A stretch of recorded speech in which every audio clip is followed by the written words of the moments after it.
I am Byron, 70 years old, and I recently learned that the blood in your veins does not guarantee loyalty. My son and his wife cut me off for 15 years. They never allowed me to see my grandchildren. Then they discovered I had purchased a massive estate. The next morning, they showed up unannounced on my property. My son looked me right in the eye and told me they were moving in because I had far too many empty rooms. What I did in response completely shattered their arrogant reality. Before I continue my story, let me know which city you are watching from in the comments below. Hit the like button and subscribe if you have ever had to defend your dignity against a family member. The grinding roar of heavy diesel engines shattered the peaceful quiet of my Thursday morning. I stepped out onto the wide wraparound front porch of my home, a fresh cup of coffee trembling slightly in my hand. Two massive, pristine, white moving trucks had parked directly on my manicured circular driveway. The heavy tires crushed the edge of the landscaping I had personally cultivated. I stood perfectly still, watching the air brakes hiss and release with a deafening screech. A sleek luxury SUV pulled up behind the second truck. The passenger door opened first. Audrey stepped out. She wore oversized designer sunglasses and a beige silk pantsuit that looked entirely out of place against the backdrop of my quiet, unassuming neighborhood. Then the driver's side door opened. Tyson stepped onto the pavement. I had not spoken to my son since 2011. 15 years of absolute silence evaporated in a matter of seconds. I felt my chest tighten, but I forced my breathing to remain steady. Tyson did not wave. He did not walk toward me to offer a greeting or an apology for a decade and a half of absence. Instead, he turned his back to me completely. He raised his arm, pointing directly at the towering stone facade of my $4 million estate. He clapped his hands loudly to get the attention of the moving crew. He shouted a sharp order across the lawn, instructing the men to open the cargo doors and begin unloading immediately. I placed my coffee mug on the wooden railing, descended the porch stairs with my jaw locked tight, and walked straight toward the man who used to be my son. The lead mover, a burly man carrying a metal clipboard, approached Tyson for directions. Tyson pointed confidently toward the grand double doors of my house. He commanded the mover to carry all the heavy, expensive modern bedroom furniture straight up the main staircase and place it directly into the master suite. I stepped between Tyson and the mover, my presence forcing the worker to stop in his tracks. I looked directly at Tyson. My voice was calm, holding absolutely no trace of the shock currently racing through my veins. I clearly stated that this was my house and no one was moving anything across my threshold. Audrey walked up to stand beside her husband. She removed her oversized sunglasses, offering me a cold, patronizing smile that I remembered vividly from 15 years ago. She crossed her arms and looked at the expansive stone facade of my home. She told me to lower my voice. She confidently stated that she and Tyson had read all about my recent real estate acquisition in a prominent local business journal. It was true. I had quietly sold the regional logistics company I built from the ground up over 40 years. The sale had finalized a year prior, providing me with the immense capital to buy this 10,000 square foot property outright. I wanted a quiet place to reflect and enjoy the fruits of my lifelong labor after losing my beloved wife, Clarice. Audrey stepped closer, invading my personal space. She looked me up and down with blatant disgust. She loudly declared that a 70-year-old man living completely alone in a 10,000 square foot mansion was a selfish waste of space. She argued that family should share their good fortune conveniently, ignoring the fact that she was the one who demanded Tyson cut all ties with me. She spoke to me not as a father-in-law, but as an obstacle she intended to bulldoze. Tyson stood there, nodding in agreement with every venomous word his wife delivered. He looked at the massive house, his eyes wide with an unearned sense of entitlement. He believed my hard work was simply an inheritance waiting to be claimed. He turned to the movers, waving his hand dismissively, and told them to ignore me and proceed with the unloading. The sheer audacity of their arrival struck me like a physical blow. They truly believed they could simply march into my sanctuary and claim it as their own territory. I swiftly bypassed them both and planted my feet squarely in front of the heavy wooden double doors of my home. I folded my arms across my chest, forming a rigid physical barrier. I stared at the movers, silently daring any of them to take another step onto my property. The workers hesitated, clearly uncomfortable with the escalating family dispute unfolding right in front of them on the driveway. Tyson's arrogant smirk vanished, his face flushed with sudden anger. He marched up the steps, stepping dangerously close to my face. He was taller than me now, and he used his physical size to attempt to completely intimidate me. He leaned down his face inches from mine and lowered his voice into a vicious, threatening whisper. He aggressively pointed his finger toward the tinted windows of the luxury SUV idling on the driveway. Through the dark glass, I could barely make out the silhouettes of two young boys sitting quietly in the back seat. My twin grandsons. I had never even met them in person. Tyson stated that his family had absolutely nowhere else to go. His voice dripped with malicious intent as he laid out his ultimatum. He threatened to call the local police right then and there. He promised to claim that I had explicitly invited them to live with me, only to violently lock them out in the cold when they arrived. He swore he would drag those two innocent little boys out of the vehicle and force them to watch me get arrested. He threatened to create a highly public traumatizing spectacle that would humiliate me in my new prestigious neighborhood and ruin my reputation forever. I looked closely at the SUV. My heart ached profoundly at the thought of those children. Clarice and I had always dreamed of filling a home with the sound of our grandchildren laughing. She had passed away never knowing the joy of holding them in her arms. I knew Tyson was entirely serious. He possessed the exact same reckless, destructive energy that had forced me to distance myself from him all those years ago. He was willing to use his own children as collateral damage just to secure a roof over his head. I weighed my options in a fraction of a second. A public police confrontation would undoubtedly terrify the boys. It would permanently scar their very first memory of their grandfather with flashing lights and shouting. I adamantly refused to be the source of their trauma. I realized that keeping them completely safe meant purposefully losing this initial skirmish. I chose absolute silence. I maintained my intense gaze on Tyson for one long, heavy moment, memorizing the profound disrespect burning in his eyes. Then I slowly stepped aside, clearing the path to my front door. Tyson sneered, adjusting his suit jacket as if he had just won a major victory. He aggressively signaled the movers to proceed. Audrey marched past me without a single word of gratitude, acting as though she owned the very air she breathed. The heavy oak doors swung open. The invasion of my hard-earned sanctuary had officially begun. They mistook my tactical retreat for surrender, completely unaware of the silent adjustment I was already planning to execute. By evening, the sanctuary I had carefully built felt like a commercial warehouse belonging to hostile strangers. Heavy cardboard boxes sealed tight with loud packing tape completely blocked the wide, polished hallways of the main floor. The quiet elegance of my home was buried under towering stacks of imported designer luggage and oversized crates marked with bright, fragile stickers. I navigated through my own living room as if I were a trespasser walking through a dangerous minefield. The soft ambient lighting I usually preferred was completely overpowered by the harsh, glaring overhead chandeliers Audrey had switched on the absolute moment she walked through the front door. I turned the corner toward the private den, the specific room where I kept my most treasured personal possessions. A sharp, violent rustling sound stopped me dead in my tracks. I stepped into the doorway and felt the breath leave my lungs entirely. Audrey stood right in the center of the room, holding a thick, black, industrial trash bag. She was systematically stripping the room of its soul. I watched in absolute horror as she grabbed a hand-stitched quilt from the back of my leather reading chair. It was a beautiful patchwork of deep reds, vibrant blues, and warm golds carefully assembled over many months by my late wife, Clarice. Audrey balled the delicate fabric up without a single second glance and shoved it directly down into the garbage. She then turned her immediate attention to the custom oak shelving unit against the far wall. Her manicured hands grabbed a thick stack of vintage vinyl records. These were original pressings of Marvin Gaye, Al Green, and Aretha Franklin. She dropped them callously into the plastic bag. The heavy cardboard sleeves slammed aggressively against each other, emitting a sickening crunch that echoed loudly in the otherwise silent room. I loudly demanded to know exactly what she thought she was doing. She did not even flinch.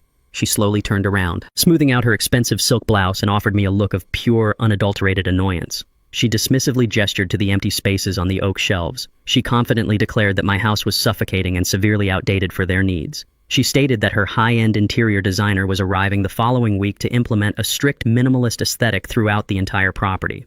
According to her cold logic, the house desperately needed to reflect a modern, elevated social status, and the old items I hoarded were nothing more than a breeding ground for dust and allergens. She spoke to me exactly as if she were a wealthy property manager explaining a mandatory renovation to a confused, helpless tenant. She confidently reached for another stack of classic records. I did not give her the opportunity to touch a single album more. I stepped forward rapidly, crossing the large room in 2 long strides, and snatched the heavy black trash bag directly out of her hands. The sudden, forceful movement caught her completely off guard. She stumbled back a half step, her eyes widening in momentary shock before hardening into icy, venomous slits. I pulled the hand-stitched quilt from the plastic opening, fiercely clutching the familiar, comforting fabric to my chest. I stared at her, my voice dropping to a low, dangerous rumble that commanded absolute attention. I told her she had absolutely no right to touch anything inside this room. I forced her to stand there and listen to the sacred history she was so casually throwing away. I explicitly explained that when Clarice and I first married, we had absolutely nothing to our names. I worked grueling, bone-chilling double shifts at the commercial shipping yard down on the waterfront. I spent 12 hours a day hauling heavy steel crates until my hands bled profusely and my back seized just to keep the heat running in our tiny, drafty apartment. I saved single-dollar bills in a hidden glass jar for months on end. Every single one of those vinyl records was purchased with money I bled for, bought solely to see Clarice smile after a long, exhausting week of struggle. That quilt was meticulously constructed from the worn scraps of our old work clothes, serving as a tangible map of our survival and our enduring love. Audrey let out a loud, theatrical sigh. She dramatically rolled her eyes, crossing her arms tightly over her chest. She looked at me, not with an ounce of understanding, but with clinical calculating disdain. She flatly stated that Clarice was dead and living in a dusty shrine to the past was exceptionally pathetic. She took a deliberate step closer, lowering her voice to a patronizing, mocking whisper. She told me that irrationally clinging to useless junk and reacting with such explosive, unprovoked aggression were classic, well-documented signs of early cognitive decline. She falsely claimed my mind was clearly failing me. She was entirely weaponizing my deep grief against me. She was deliberately laying the psychological groundwork to completely strip me of my autonomy, painting me as a fragile, unstable old man who was entirely incapable of managing his own environment. Before I could respond to her vicious, calculated accusation, heavy footsteps echoed loudly down the hardwood hallway. Tyson marched into the den, drawn by the sound of the tense confrontation. He took one quick look at the scene and immediately positioned himself as the aggressive protector of his wife. He did not ask what had happened. He did not ask why I was defensively clutching his own mother's beloved belongings to my chest. He looked at the black trash bag on the floor, then at me, and his face contorted with aggressive, manufactured indignation. He loudly demanded to know why I was screaming at Audrey. I calmly stated the absolute truth, explaining that she was actively destroying Clarice's irreplaceable possessions. Tyson dismissed my words entirely. He stepped directly into my personal space, aggressively puffing out his chest to emphasize his physical size. He aggressively pointed his finger directly at my face and told me that my behavior was becoming completely unhinged. He loudly declared that I was losing my grip on reality over literal garbage. He falsely claimed that my supposed mental instability was exactly why I could no longer be trusted to manage the daily operations of the large estate. He held out his open palm and forcefully demanded I hand over the master keys to the property immediately. He stated that for the ultimate safety of his family, he needed to assume full control of the house. I looked deep into the eyes of the boy I had raised. The boy who used to fall asleep peacefully, listening to the very records he was now allowing his wife to discard like trash. I saw a man consumed by blinding greed, desperate to assert total dominance. Every muscle in my body tensed with raw adrenaline. I desperately wanted to fight him. I wanted to physically remove them both from my property by force. But I quickly calculated the immediate devastating consequences. If I engaged in any physical altercation, Tyson would absolutely call the police. Audrey would eagerly corroborate his false story. They would provide the authorities with a fabricated narrative of a violent, senile man who randomly attacked them. They would use the resulting police report as powerful legal leverage to forcibly remove me from the estate and take everything. I chose the path of tactical survival. I reached deep into my pocket. The heavy brass ring of master keys felt cold and heavy against my skin. I pulled them out and dropped them directly into Tyson's waiting hand. The metal clinked loudly in the tense silence of the room. I did not say a single word to either of them. I gripped the bag containing my wife's precious memories, turned my back on my son, and walked out of the den. I navigated the messy maze of their boxes in the hallway, opened the heavy back door, and stepped out into the cool night air. I walked across the dark lawn toward the detached pool house. I heard the unmistakable, heavy click of the main house deadbolt engaging firmly behind me. Tyson had locked me out. I was officially exiled from the home I had purchased with my own blood and sweat. The sun crested the horizon, casting a warm, golden glow across the manicured lawn of the estate. Byron buttoned his cardigan against the crisp morning chill and made his customary walk from the pool house toward the main kitchen. His routine was simple and grounded. He wanted a fresh cup of dark roast coffee and a quiet moment to read the morning financial paper. He stepped onto the flagstone patio and approached the heavy glass door leading into the chef's kitchen. He reached out and punched his personal sequence into the digital security keypad. The small LED screen flashed a harsh red light. An aggressive error tone pierced the quiet morning. Byron frowned, assuming his fingers had slipped on the cold keys. He carefully typed the numbers again. The same red light glared back at him. The deadbolt remained firmly locked in place. Before he could try a third time, the sleek intercom speaker mounted directly above the keypad crackled to life. Audrey's voice filtered through the digital feed. Her tone was overly sweet, completely masking the venom underneath. She informed him that he did not need to trouble himself with coming inside the main residence anymore. She confidently stated that she and Tyson had completely reprogrammed the central security system late last night while he was sleeping in the pool house. Audrey explained that the main 10,000-square-foot structure was officially being designated as a private family zone. She claimed that she, Tyson, and the twin boys needed their exclusive space to establish a proper routine without any outside interference. She effectively reduced the man who owned the very ground she stood on to the status of an unwanted trespasser. Byron stared at the small camera lens embedded next to the speaker. He realized they had not just locked him out of his kitchen. They were systematically isolating him on his own property, severing his access to his own food, his own comforts, and his own sanctuary. The sheer audacity of the maneuver was breathtaking, yet Byron kept his facial expression entirely neutral. He did not bang on the glass. He did not shout demands. He simply listened to his daughter-in-law dictate the terms of his imprisonment. The intercom crackled again, bringing Audrey's voice back into the crisp morning air. She added a new vicious stipulation to her unearned authority. She explicitly commanded Byron to stay far away from the main lawn whenever the twin boys were playing outside. She flatly stated that he was strictly forbidden from interacting with his own grandsons without her direct supervision and expressed approval. She claimed she needed to protect the children from confusing or potentially unstable influences, using his fabricated cognitive decline as a weapon to sever his bloodline. Byron remained perfectly still, his dark eyes locked intensely onto the blinking red light of the security camera. The coldness of her demand triggered a vivid, painful memory from exactly 15 years ago. He remembered standing in the foyer of a rented tuxedo shop holding a modest suit he had purchased with overtime pay from the shipping yard. It was the week of Tyson and Audrey's lavish high society wedding. Audrey had sent a formal typed letter to his small apartment. The letter explicitly stated that his presence would deeply clash with the elevated aesthetic of her wealthy family. She had claimed his permanently calloused hands, stained from decades of grueling manual labor, and his working-class demeanor would humiliate Tyson in front of her elite guests. She banned him from witnessing his only son get married. Tyson had stood by in absolute silence, completely endorsing the rejection. Byron had swallowed his immense pride that day, choosing to step aside rather than ruin his son's supposed happiness. Now standing on his own patio, he saw the exact same pattern repeating itself. Audrey was once again attempting to erase him from the family portrait because he did not fit her narrative of refined privilege. Byron did not raise his voice to argue with the metal speaker. He leaned slightly closer to the camera lens. He calmly stated that he vividly remembered the wedding invitation he never received, and he assured her that he completely understood the boundaries she was attempting to draw. He did not wait for her response. He turned his back to the locked door, buttoned his cardigan, and walked deliberately across the flagstone path toward the pool house. He left her staring at an empty patio through the security monitor. Byron stepped through the sliding glass doors of the pool house and immediately locked them from the inside. The space was compact but efficiently designed, featuring a small kitchenette, a reading area, and a dedicated home office tucked into the corner. He walked directly to the heavy mahogany desk and sat down in his leather chair. He woke his primary desktop computer from sleep mode. Tyson and Audrey had proven themselves to be relentlessly arrogant, but their arrogance bred profound carelessness. They had aggressively changed the physical deadbolts and reprogrammed the surface-level keypads of the main house. However, they entirely failed to comprehend the sophisticated digital infrastructure of the property they were attempting to steal. When Byron purchased the estate, he did not rely on standard off-the-shelf security packages.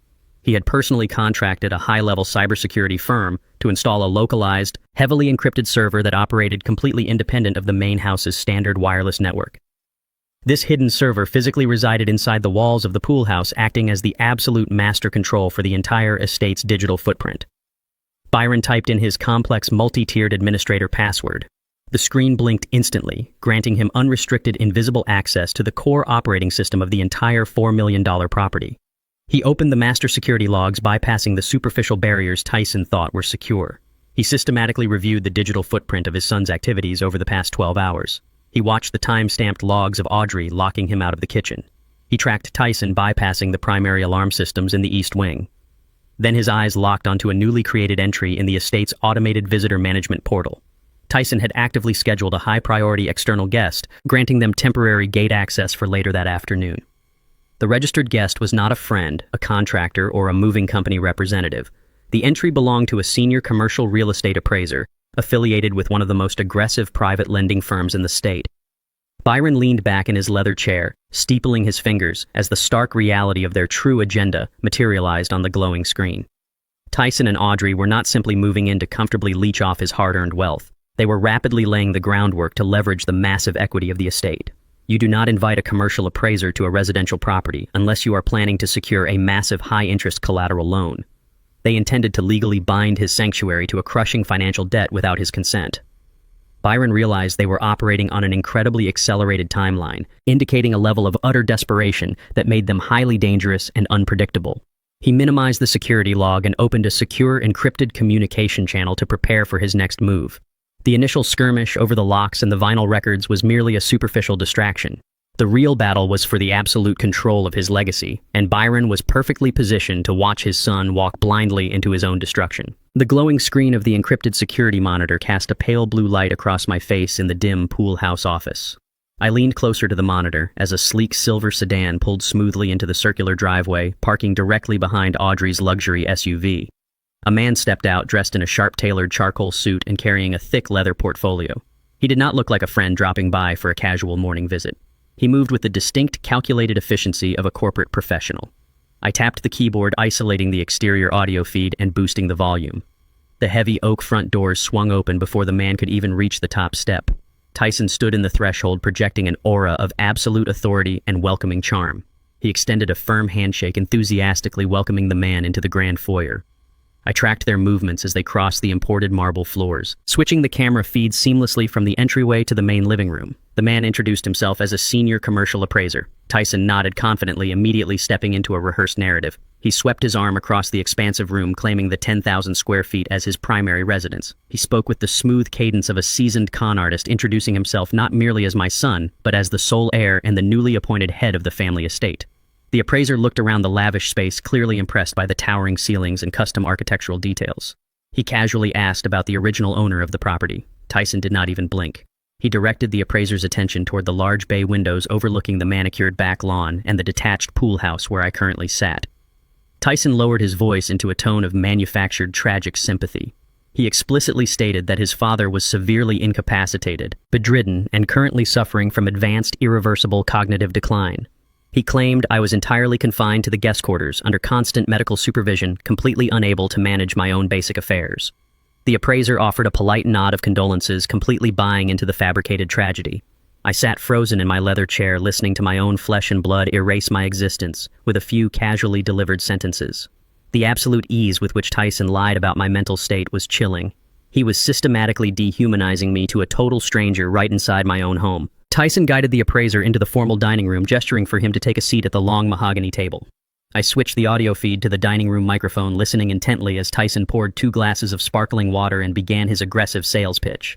He leaned forward, weaving a grandiose, highly detailed tale about his supposed technology startup. He confidently described international expansion plans pending global acquisitions and revolutionary software developments. He painted himself as a brilliant, self-made visionary on the brink of a monumental industry breakthrough. I listened to the polished lies flowing from his mouth, feeling a deep, familiar ache in my chest. I knew the real Tyson. I knew the boy who had arrogantly dropped out of his university business program during his sophomore year because attending early morning lectures required too much discipline. I remembered exactly how he had funded his initial illusion of high society success. He had not earned a single dime. He had financed his expensive suits and luxury car rentals by systematically stealing high-limit credit cards directly from his own mother's purse. It was a shameful, devastating secret Clarice had begged me to handle quietly to protect his future.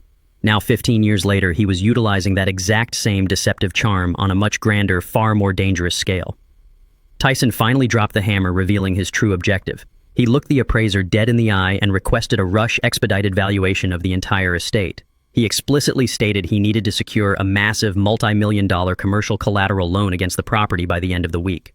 He smoothly assured the appraiser that the required liquid capital was a mere formality, a temporary bridge loan needed to finalize a massive corporate merger. He spoke of millions of dollars as if they were pocket change, completely disregarding the fact that the physical property he was casually offering up as collateral represented the culmination of my entire life's grueling labor. Tyson was actively attempting to mortgage my sanctuary to fund his fraudulent existence. He leaned back in his chair, exuding a false sense of absolute financial security, masking the desperate reality that he was a man drowning in his own catastrophic failures. The appraiser pulled a sleek digital tablet from his leather portfolio and set it firmly on the mahogany table. He tapped the screen a few times, his professional demeanor remaining entirely unaffected by Tyson's grandiose posturing. He looked up, his tone shifting into strict corporate compliance.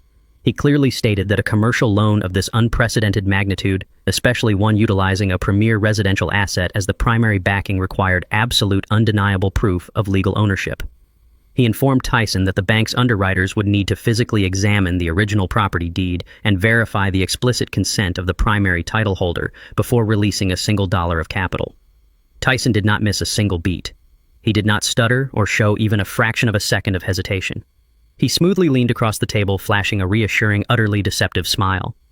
He confidently claimed that he held a comprehensive, ironclad power of attorney over my entire estate due to my rapidly deteriorating mental condition. He smoothly assured the appraiser that the necessary legal framework was already in motion and promised to produce the fully executed notarized paperwork by Friday morning at the absolute latest. The appraiser nodded slowly, satisfied by the confident reassurance. He agreed to expedite the valuation process based entirely on the explicit promise of those forthcoming legal documents. My blood turned to absolute ice as I sat staring at the security monitor. The sheer magnitude of their criminal intent crashed over me like a tidal wave. I knew exactly what Friday morning meant. Tyson and Audrey had absolutely no intention of asking for my permission. They were meticulously planning to forge my signature on binding legal documents. They intended to legally declare me mentally incompetent, steal the deed to my property, secure millions of dollars in fraudulent loans, and leave me entirely destitute. The stakes had instantly escalated from a hostile family takeover to a severe, premeditated federal crime. They were not just trying to push me out of my house, they were actively plotting to completely erase my legal autonomy and steal the legacy I had bled to build for my grandchildren. I did not hesitate for another second. The time for silent observation had officially ended. I reached across the desk and picked up my encrypted mobile phone. I scrolled past my regular contacts and dialed the private, unlisted number of my attorney, Garrett. He answered on the second ring, his sharp, analytical voice cutting through the heavy silence of the pool house. I did not bother with pleasantries. I swiftly detailed the exact conversation I had just recorded. I explained Tyson's impending forgery plan and the rush appraisal currently taking place inside my dining room. Garrett remained silent for a brief moment, quickly processing the severe legal implications of the fraud. I gave him a direct, unwavering command. I instructed Garrett to immediately prepare the corporate dissolution papers for the overarching trust that technically owned the estate. I told him to draft the precise legal trap that would allow Tyson to step blindly into his own catastrophic destruction. The quiet defense of my sanctuary was over. The silent adjustment had officially moved into its active phase. The postal delivery truck always arrived at the estate precisely at 8 in the morning. I knew this schedule because I spent my first year in this house enjoying my coffee on the front porch, exchanging a polite wave with the carrier. Audrey did not know this routine. She operated on the delayed, lethargic schedule of a woman who believed the world waited for her to wake up. I stood positioned behind the sheer curtain of the pool house window, a dark shadow watching the main driveway. The familiar white delivery truck rolled to a stop next to the heavy stone mailbox at the edge of the property. The carrier dropped a thick stack of envelopes into the brass slot and drove away. I glanced at the main house. The heavy curtains of the master suite remained firmly drawn. Tyson and Audrey were still asleep, exhausted from the sheer effort of their hostile takeover. I unlocked the pool house door and walked quickly across the damp morning grass. I did not take the paved walkway. I minimized the sound of my footsteps. I reached the stone pillar, opened the brass compartment, and pulled out the entire stack of mail. I quickly sifted through the glossy catalogs and local advertisements until my hand stopped on a heavy, oversized envelope. The return address was stamped in stark, authoritative black ink, the Department of the Treasury, the Internal Revenue Service. It was addressed directly to Tyson, marked with a vibrant red stamp demanding immediate attention. I slipped the envelope inside my cardigan and walked swiftly back to the pool house. I locked the door behind me and walked straight to the small kitchenette. I filled the electric kettle with bottled water and pressed the switch. I needed to know exactly what federal crisis my son had brought onto my property. I held the sealed edge of the thick envelope directly over the spout as the water began to boil. A steady stream of hot steam plumed upward, moistening the heavy adhesive. I moved the paper back and forth with deliberate, agonizing patience. I could not risk tearing the paper and alerting them to my interception.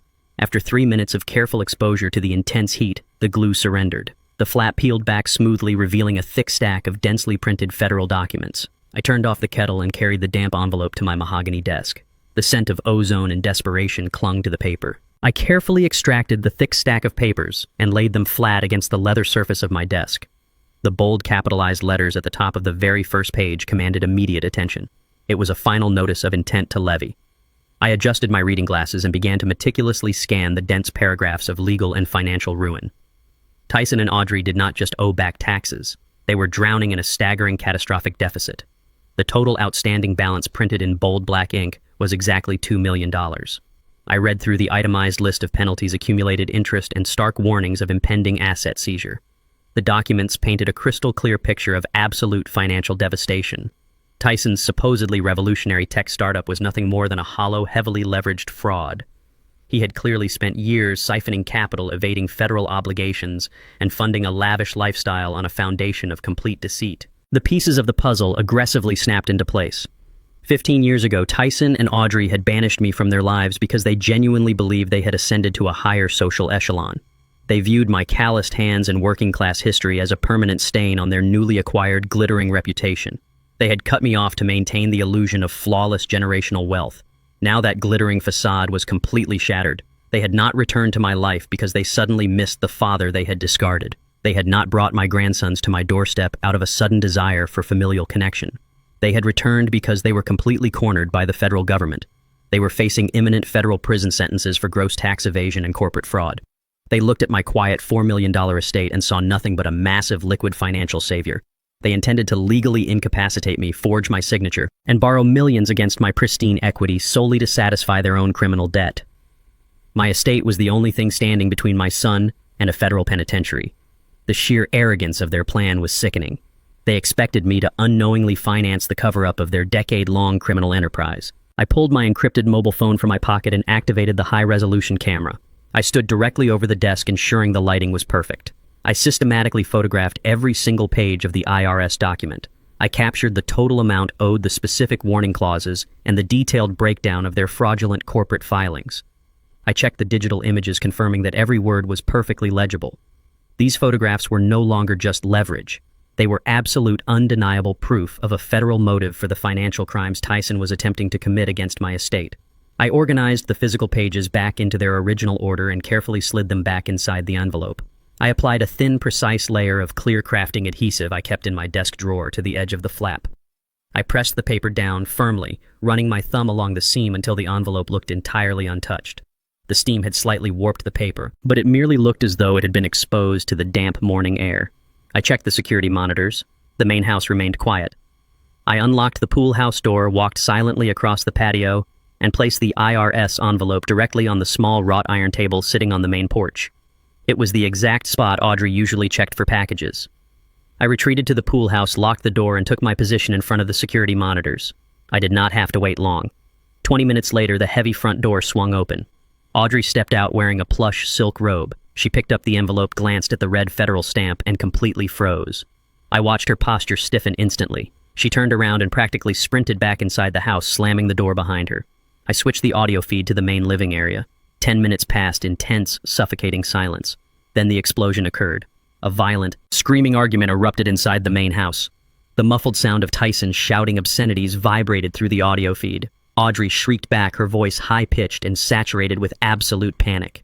The illusion of their perfect unified marriage was disintegrating under the crushing weight of a $2 million reality. I watched the camera feed covering the back patio. The glass doors suddenly flew open with brutal force. Tyson stormed out onto the flagstone patio. His face was a mask of unhinged, feral rage. He held a heavy crystal tumbler in his right hand. He spun around and hurled the glass violently against the stone retaining wall.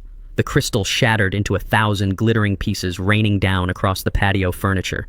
Tyson stood there, breathing heavily, his chest heaving with aggressive panic. He slowly turned his head and locked his furious gaze directly onto the pool house. He stared at my windows with a look of predatory calculation. The sheer desperation of the IRS levy had stripped away his polished corporate persona completely. I stared back at his image on the monitor. He was no longer just an arrogant son trying to manipulate an old man. He was a cornered, terrified animal facing a federal cage, and that meant he was about to become extraordinarily dangerous. A soft, rhythmic tapping against the reinforced glass of the pool house door broke the heavy silence of the evening. I had spent the past few hours reviewing the digital copies of the federal tax documents, mapping out the precise timeline of my son's impending financial collapse. I stood up, smoothed my cardigan, and walked toward the entryway.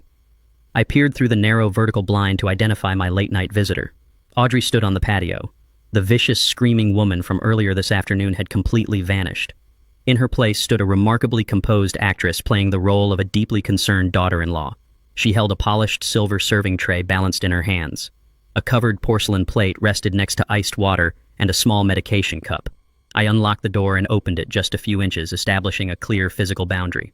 Audrey pushed her way forward, forcing me to step back into the room to avoid contact. She set the heavy silver tray down on the small coffee table with a soft, metallic clink. She turned to face me, her features arranged into a mask of exaggerated, sickeningly sweet sympathy. She spoke in a hushed, gentle tone, completely ignoring the hostility of the past 2 days. She told me she had noticed the lights on in the pool house and felt a profound wave of guilt about our recent misunderstandings. She claimed she had personally prepared a warm meal to ensure I was maintaining my strength. She stepped closer, picking up the small plastic cup and holding it out toward me. A single chalky white pill sat at the bottom. She looked at me with wide, innocent eyes and stated that she was incredibly worried about my elevated stress levels. She explained that she had taken the liberty of calling her private concierge doctor in the city to describe my supposed agitation. According to her, the doctor had graciously prescribed a mild, highly effective sedative to help me achieve a full night of restorative sleep. She extended her hand, urging me to swallow the pill immediately. The sheer velocity of her emotional shift was breathtaking. She was attempting to play the benevolent caregiver while actively handing me an unidentified chemical substance. I stared at the small white pill, calculating the danger she had introduced into my sanctuary. I instantly recognized the vicious, calculated tactic Audrey was attempting to deploy. The sight of the medication resting at the bottom of the plastic cup triggered a sharp, agonizing memory of my late wife. I vividly remembered sitting silently by the edge of a sterile hospital bed during Clarice's final days on Earth. The aggressive oncology treatments had completely ravaged her immune system, but it was the heavy doses of experimental painkillers that had systematically stripped away her brilliant mind. Clarice had fought desperately for every single moment of mental clarity, struggling to recognize my face through the dense fog of pharmaceutical intervention. Audrey had visited the intensive care unit exactly once during that entire harrowing ordeal. She had not offered a single word of comfort or held Clarice's fragile hand. Instead, she had stood near the doorway, tapping her designer heel impatiently against the linoleum floor, loudly complaining to Tyson about the astronomical cost of the prolonged hospital stay. She audaciously suggested that keeping Clarice sedated was pointless and a massive drain on the family inheritance. Audrey lacked any capacity for genuine human empathy, viewing chemical sedation strictly as a tool for administrative convenience and financial preservation. Now she was turning that exact same ruthless methodology directly against me. She did not care about my blood pressure or my quality of sleep. She was preparing the stage for the fraudulent title transfer. Tyson had confidently assured the commercial appraiser that he would legally secure the estate management documents by Friday. They needed me to appear senile, deeply confused, and entirely incapable of resisting their unearned authority. The mysterious pill was not a harmless sleep aid. It was a potent chemical weapon designed to strip away my cognitive defenses. Audrey wanted to forcibly drug me into a state of docile incoherence. She needed me to stagger into the main house tomorrow, slurring my words and disconnected from reality. If I consumed the pill, I would unwittingly provide the exact medical pretext they needed to legally seize control of my entire $4 million property. The sheer malice behind her faux concern was staggering. She was attempting to poison my mind to steal my sanctuary and satisfy a catastrophic federal tax debt. I slowly looked back up from the plastic cup, meeting her unblinking gaze with a look of manufactured gratitude. I needed her to believe the trap was perfectly successful. I reached out with a deliberately trembling hand, allowing my calloused fingers to gently brush against the cold surface of the polished silver tray. I thanked her profusely in a raspy, exceptionally fragile voice, acting completely overwhelmed by her sudden and highly unexpected display of generosity. I grasped the edges of the tray, pulled it securely into my chest, and stepped backward into the shadows of the pool house. Audrey offered me one final, calculating and sickly sweet smile before turning sharply on her expensive designer heel. I watched through the narrow vertical blinds as she practically skipped back across the dark lawn, her posture radiating the arrogant confidence of a predator who believed her prey was entirely secured. The heavy brass deadbolt of the massive main house loudly clicked shut behind her. I immediately carried the heavy tray straight over to the small kitchenette. I did not touch the porcelain plate. I grabbed the tall glass of iced water and poured the contents directly down the stainless steel drain. I picked up the small plastic medication cup containing the chalky white pill. I walked briskly into the attached bathroom, tossed the unidentified chemical weapon directly into the porcelain bowl, and depressed the silver lever. The violent rush of water swallowed the evidence of her malice, flushing the chemical threat deep into the municipal sewer lines. I washed my hands vigorously with hot water, scrubbing away the psychological contamination of her visit. I spent the remainder of the night completely awake, sitting silently in my leather reading chair, mentally preparing for the performance of my life. When the morning sun finally crested the horizon, casting a bright golden light across the estate, I initiated the next phase of the silent adjustment. I intentionally rumpled my thick cardigan, mussed my gray hair, and adopted a hunched, defeated posture. Exactly. At 9 o'clock, the pool house door swung open violently without a single knock. Tyson strode inside, dressed in a sharp navy suit, holding a steaming mug of expensive espresso. He looked at me sitting in the corner, and a broad, predatory smile stretched across his face. I looked up at him, allowing my eyes to drift aimlessly. I intentionally slurred my greeting, letting my words run together in a slow, confused drawl. I rubbed my temples, claiming the room was spinning, and my memories were frighteningly fragmented. Tyson's smile widened into a beam of absolute triumph. He was entirely convinced the heavy sedative was actively ravaging my cognitive functions. He stepped closer, speaking in a slow, loud, and patronizing tone as if addressing a highly medicated toddler. He announced that a professional legal notary was scheduled to arrive at the estate precisely at noon. He smoothly explained that he was finalizing the critical estate management transfer to alleviate my immense administrative burdens. He patted my shoulder with rough, feigned affection, promising me that I would never have to worry about complex financial paperwork ever again. He commanded me to rest quietly until noon, ensuring I remained completely docile for the impending legal maneuver. The trap was perfectly set. He turned and walked out, completely unaware that he had just secured his own catastrophic ruin. At noon, a black sedan rolled up the driveway and parked behind Tyson's vehicle. I watched through the pool house window as a sharply dressed but undeniably sleazy man stepped out. He carried a scuffed leather briefcase and constantly checked his watch. This was the notary Tyson had hired.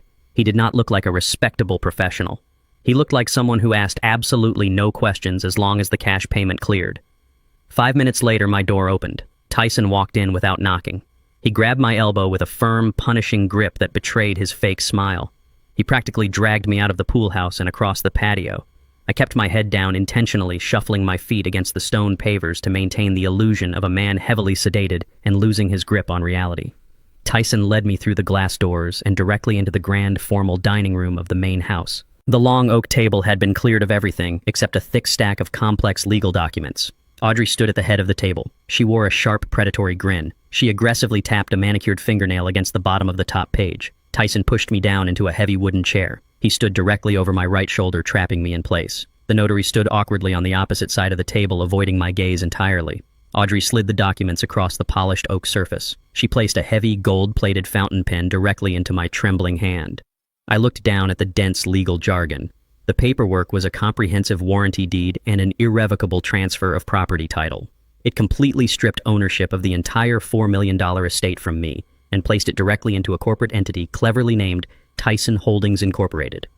They were not simply trying to manage my daily affairs or handle my medical bills. They were executing a hostile, permanent takeover of my largest financial asset. Tyson leaned down, his breath hot against my ear. He commanded me to sign the bottom line immediately.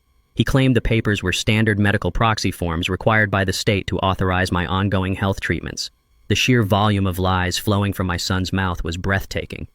I looked at the notary, but the man stared at his shoes, entirely complicit in the theft. I silently played the part of a confused, heavily medicated old man with absolute perfection.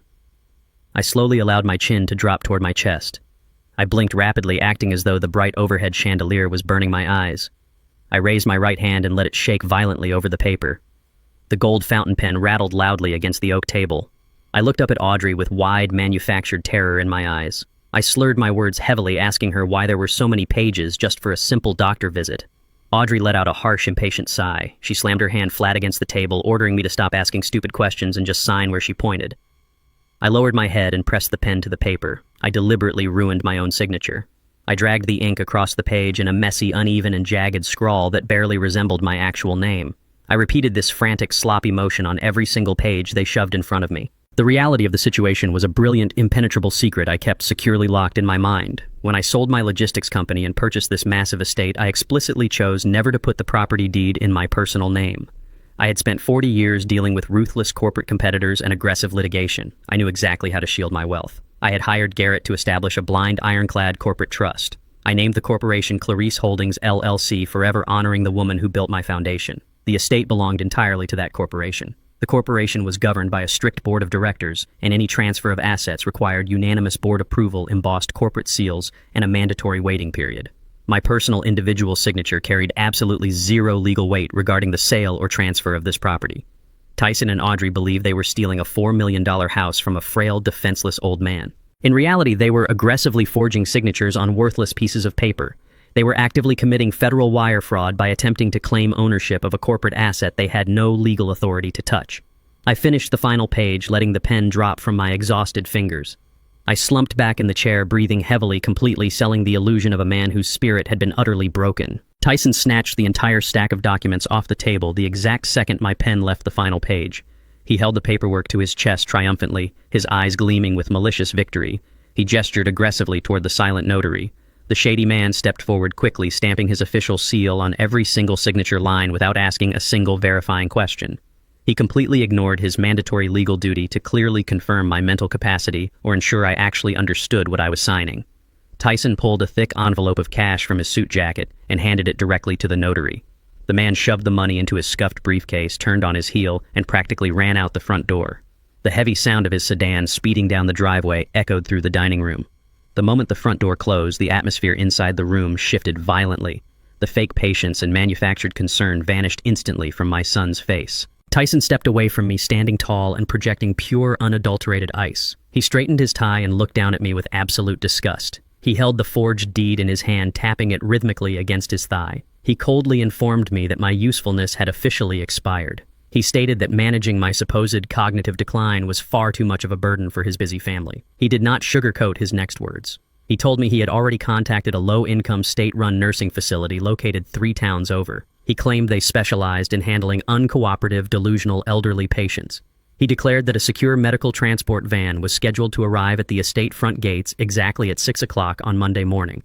He was not just stealing my house. He was permanently banishing me to a bleak, underfunded institution where I would spend the rest of my life heavily medicated and completely forgotten. Audrey stepped up beside him, a cruel, victorious smile spreading across her face. She looked down at my rumpled cardigan and told me to get out of her sight. She ordered me to return to the pool house and pack a single small bag with my cheapest clothes. She explicitly commanded me not to leave the guest quarters for the rest of the weekend, threatening to lock the exterior gates and call private security if I caused any further disruptions. They had officially set the eviction in stone. They truly believed they had conquered me entirely. They thought they had secured their massive financial collateral and discarded the only witness to their crimes. I did not argue. I did not shed a single tear. I slowly pushed myself up from the heavy wooden chair, leaning heavily on the table for manufactured support. I kept my eyes focused on the floor, accepting their brutal banishment with complete silence.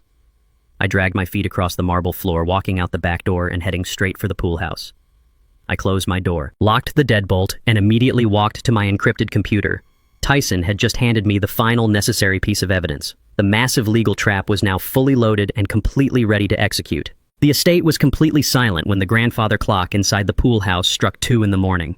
Byron stood up from his leather chair and slipped a dark wool coat over his shoulders. He opened his door with absolute precision, avoiding the slightest creak of the heavy metal hinges. The main house loomed in the distance like a massive, dark fortress. The master suite windows were completely black.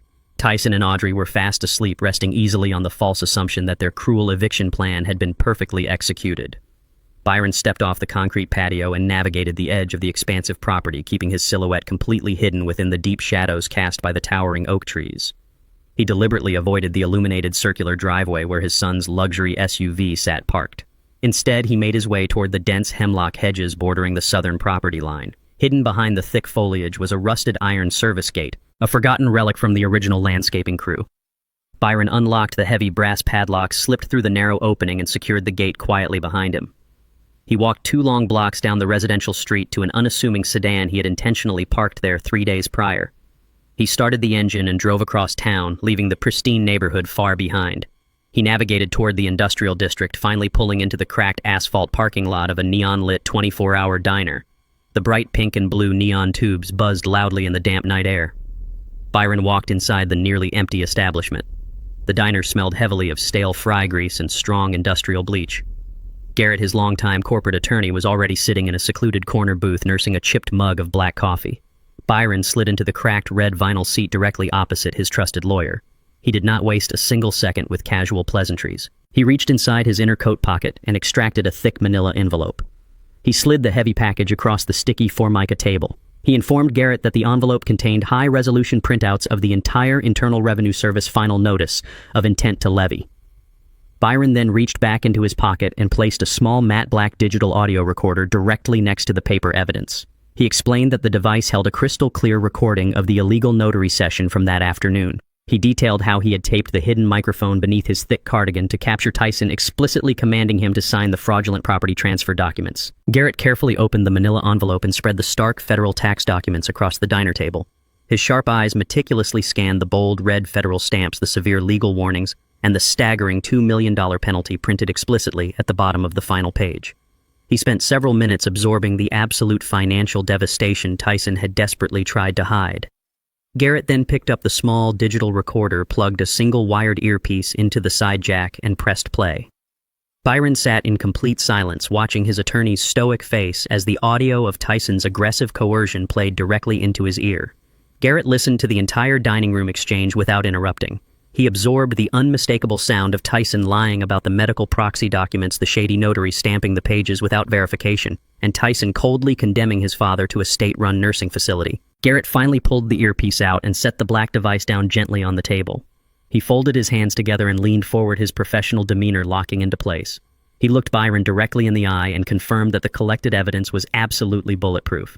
He stated unequivocally that Tyson had just committed severe premeditated federal wire fraud by intentionally attempting to use an invalid property deed to secure a massive commercial bank loan.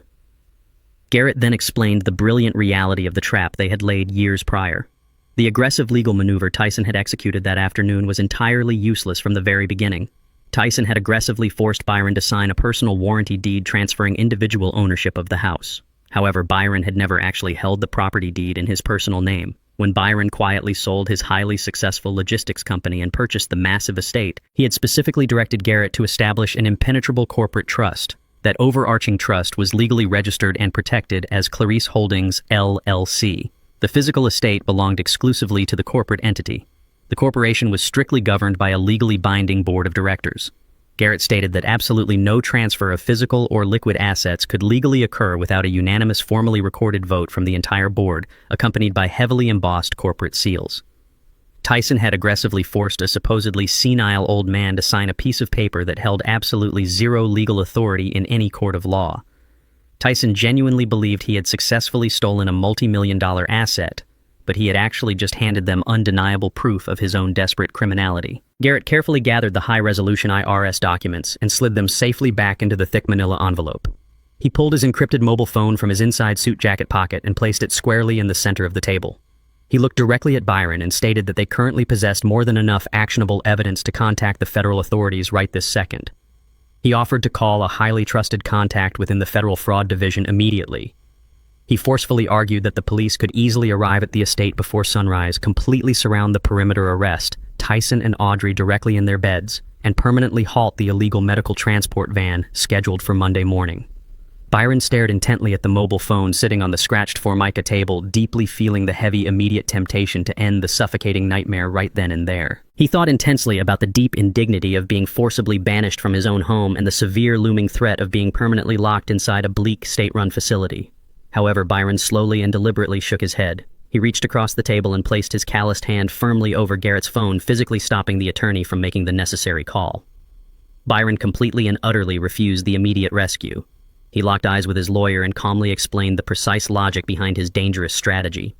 He stated that calling the police tonight would be a massive, unforgivable tactical error. If the authorities arrested Tyson and Audrey right now based solely on a single intercepted IRS letter and a recently forged warranty deed, the couple would immediately play the desperate victims. They would instantly hire expensive defense attorneys and spin a highly elaborate web of corporate lies. They would absolutely claim total ignorance regarding the existence of the corporate trust. They would aggressively argue that they genuinely believed the estate belonged to Byron personally, and that the forced signature was simply a tragic emotional misunderstanding fueled by high stress and a desperate loving desire to properly manage his failing health. They would relentlessly exploit any available legal loophole to minimize the severe criminal charges, drag the litigation out for years, and potentially flee the jurisdiction long before ever facing a jury. Byron was absolutely not interested in giving his deceitful son a convenient manufactured exit strategy. He explicitly instructed Garrett to stand completely down and allow the fraudulent commercial loan application to proceed without any external interference whatsoever. Byron wanted the senior bank executives to formally and officially process the multi-million-dollar request. He desperately wanted the fraudulent collateral to be officially registered and permanently logged within the secure federal banking system. He needed Tyson to fully and completely commit to the massive financial crime. He wanted his son to taste the absolute certainty of his unearned stolen victory. Byron firmly declared that they would wait patiently in the shadows until the commercial bank delivered the preliminary loan approval documents directly into Tyson's greedy hands. They would wait in total silence until Tyson felt completely untouchable, deeply intoxicated by the sheer magnitude of his stolen wealth. Byron wanted to spring the trap on his son at the exact peak of his towering, unearned arrogance. He intended to guarantee that when the federal trap finally snapped shut around them both, there would be absolutely no room for fabricated excuses, no possibility of playing the innocent victim, and absolutely nowhere left to run. Garrett nodded slowly, fully absorbing the sheer ruthlessness of my strategy. He understood that I did not simply want to stop a theft. I wanted to completely dismantle the thieves. He reached across the sticky formica table and tapped twice on the cracked surface. The sudden rhythmic sound seemed loud in the quiet diner. A man sitting in the booth directly behind us immediately slid out of his seat and joined us at our table. I had assumed the man was just another late-night patron nursing a cup of black coffee. He wore a faded denim jacket and a gray baseball cap pulled low over his forehead. Garrett introduced him simply as Marcus, a private investigator he retained for exceptionally sensitive corporate espionage cases. Marcus did not offer a handshake or a polite greeting. He possessed the quiet, observant intensity of a man who spent his life entirely unnoticed in the background. He slid a thick black leather dossier onto the table, placing it precisely next to my photographs of the federal tax levy. Marcus spoke in a low, gravelly voice, stating that he had been physically and digitally tracking Audrey's exact movements over the past 48 hours. While Tyson was busy strong-arming me into signing fraudulent property deeds and negotiating with commercial bank executives, Audrey was executing a completely separate, highly covert mission. Marcus opened the dossier, revealing a meticulously detailed timeline accompanied by dozens of time-stamped surveillance photographs. The images showed Audrey walking briskly through the downtown financial district. She wore large designer sunglasses and a wide-brimmed hat, a pathetic and amateurish attempt at maintaining anonymity. Marcus tracked her entering 3 distinct, highly secure international banking branches. She did not use her regular domestic accounts. She specifically visited institutions known for expediting massive international wire transfers and handling complex foreign currency exchanges. She spent hours inside these heavily guarded glass and steel towers, carrying a heavy leather briefcase that Marcus strongly suspected contained the absolute last of their liquid corporate cash. She was systematically moving physical assets while her husband manufactured paper collateral. The sheer coordination of their criminal enterprise was chilling. They were actively bleeding their failing company dry and preparing the ground for a massive infusion of stolen cash. The investigator detailed how she moved with frantic, calculated precision. She was clearly a woman operating under the severe ticking clock of a massive federal investigation. Marcus turned to the next page of the dossier, revealing copies of highly encrypted financial routing numbers and digital transit logs. He explained the precise destination of the funds Audrey was aggressively moving out of the country. She was not simply hiding cash in a domestic shell company. She was systematically siphoning every remaining dollar they possessed into an untraceable offshore account located deep within the Cayman Islands. The drip-fed reality of Audrey's true nature became glaringly apparent. I remembered her absolute obsession with status and wealth, her constant agonizing complaints about the cost of my late wife's medical care, and her utter disgust for anything that did not directly enrich her own lifestyle. Audrey was entirely transactional. She viewed every human relationship, including her own marriage, as a heavily leveraged investment. Now that the federal government was actively dismantling their corporate fraud, she was liquidating her position. Marcus then slid a crisp printed flight itinerary across the table. The confirmation code was highlighted in bright yellow ink. Audrey had finalized the booking exactly 3 hours ago, completely bypassing her usual luxury travel agent to use an encrypted digital proxy. She had purchased 2 first-class one-way tickets on a red-eye flight departing for a non-extradition European country. The flight was scheduled to leave the tarmac at exactly 11 o'clock this coming Friday night. The entire timeline violently slammed into absolute clarity. Tyson had promised the commercial bank he would deliver the signed property deed and secure the massive collateral loan by Friday morning. They fully intended to receive the multi-million-dollar wire transfer from the bank, immediately route those stolen funds into the Cayman Islands account, and board an international flight before the bank or the federal government even realized a crime had occurred. They were not planning to stay and fight the massive tax evasion charges. They were executing a meticulously planned scorched earth exit strategy. They intended to leave me completely destitute, stripped of my home and crushed under a mountain of fraudulent debt, while they vanished across the ocean with the spoils of a lifetime of grueling labor. The sheer unadulterated evil of their exit strategy was breathtaking. They had used my grief against me, they had weaponized my age, and now they planned to use my stolen legacy to fund an opulent permanent vacation far beyond the reach of American law enforcement. I stared down at the brightly highlighted flight itinerary resting on the diner table. The letters and numbers blurred together for a fraction of a second as my mind aggressively processed the timeline. Then a sudden horrifying realization struck my chest with the brutal force of a physical blow. I snatched the paper off the table, pulling it inches from my face. I read the passenger names printed clearly in black ink. There was a ticket for Tyson. There was a ticket for Audrey. I flipped the page over, frantically searching the remaining text. The back of the itinerary was completely blank. There were only 2 tickets, 2 seats reserved on an international flight out of the country. My breathing hitched violently as the absolute darkest layer of their criminal conspiracy finally revealed itself. They were leaving the country, but they were absolutely not taking my twin grandsons with them. I looked up at Garrett and Marcus, my voice dropping into a dangerous, icy register. I demanded to know exactly where the boys were currently located. Marcus immediately pulled a secondary file from his jacket. He calmly explained that Audrey had finalized an entirely separate arrangement for the children. She had contacted her estranged younger sister, a highly unstable woman with a heavily documented history of severe substance abuse and erratic, dangerous behavior. Audrey had arranged to drop the twins off at her sister's dilapidated apartment on Friday afternoon under the explicit guise of a long weekend getaway. Audrey and Tyson had absolutely no intention of ever returning to retrieve them.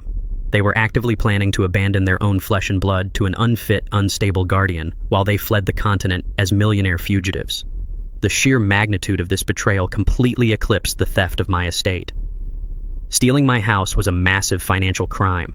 Drugging me into a state of docile incoherence was a severe physical assault. But abandoning two innocent, vulnerable children to a life of absolute chaos and neglect was an act of pure, irredeemable evil.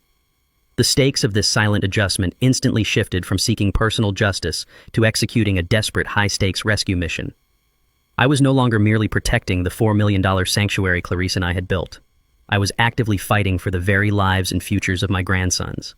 If I allowed Tyson and Audrey to board that plane on Friday night, the boys would be permanently lost to a broken, dysfunctional system. The anger burning in my veins instantly crystallized into absolute, unwavering resolve. I looked directly at Garrett, my jaw clenched so tightly my teeth ached. I told him the trap had to snap shut with absolute devastating precision. We would allow the bank to approve the fraudulent loan on Friday morning. We would let Tyson and Audrey believe they had achieved total unrestricted victory. But the second those stolen funds hit their account, and the very moment they attempted to step foot inside that international airport terminal, we would utterly destroy them. I was going to tear their criminal empire to the ground, strip them of their freedom, and ensure those boys remained safely inside the only true home they had left. The early morning peace of Thursday was shattered by the arrival of 6 massive commercial catering trucks. I sat in my leather chair watching the security feeds as a small army of event planners swarmed my pristine back lawn. Audrey marched at the forefront of the chaos, clutching a digital tablet and barking orders with the shrill, frantic energy of a dictator. She had commissioned an extravagant, massive charity gala right in my backyard. Workers erected towering white marquees across the manicured grass while lighting technicians strung miles of glittering fairy lights through the branches of my ancient oak trees. A temporary wooden dance floor was laid over the stone patio, and florists carried towering arrangements of imported white orchids into the main house. The sheer scale of the event was a staggering display of financial recklessness. Audrey was actively bleeding their remaining credit limits dry to fund a colossal, glittering illusion. She was meticulously constructing a physical manifestation of high society success to dazzle the city's elite. I tapped into the audio feeds and listened to her boast to the lead event coordinator. She loudly proclaimed that the gala was a celebration of their technology company's unprecedented global expansion. She name-dropped local politicians and influential socialites who were expected to attend. But the true, venomous purpose of the party was revealed a moment later. She explicitly told the coordinator that a private VIP section needed to be secured near the Rose Garden for a select group of commercial bank executives. Audrey and Tyson were throwing this opulent party solely to seal the fraudulent collateral loan.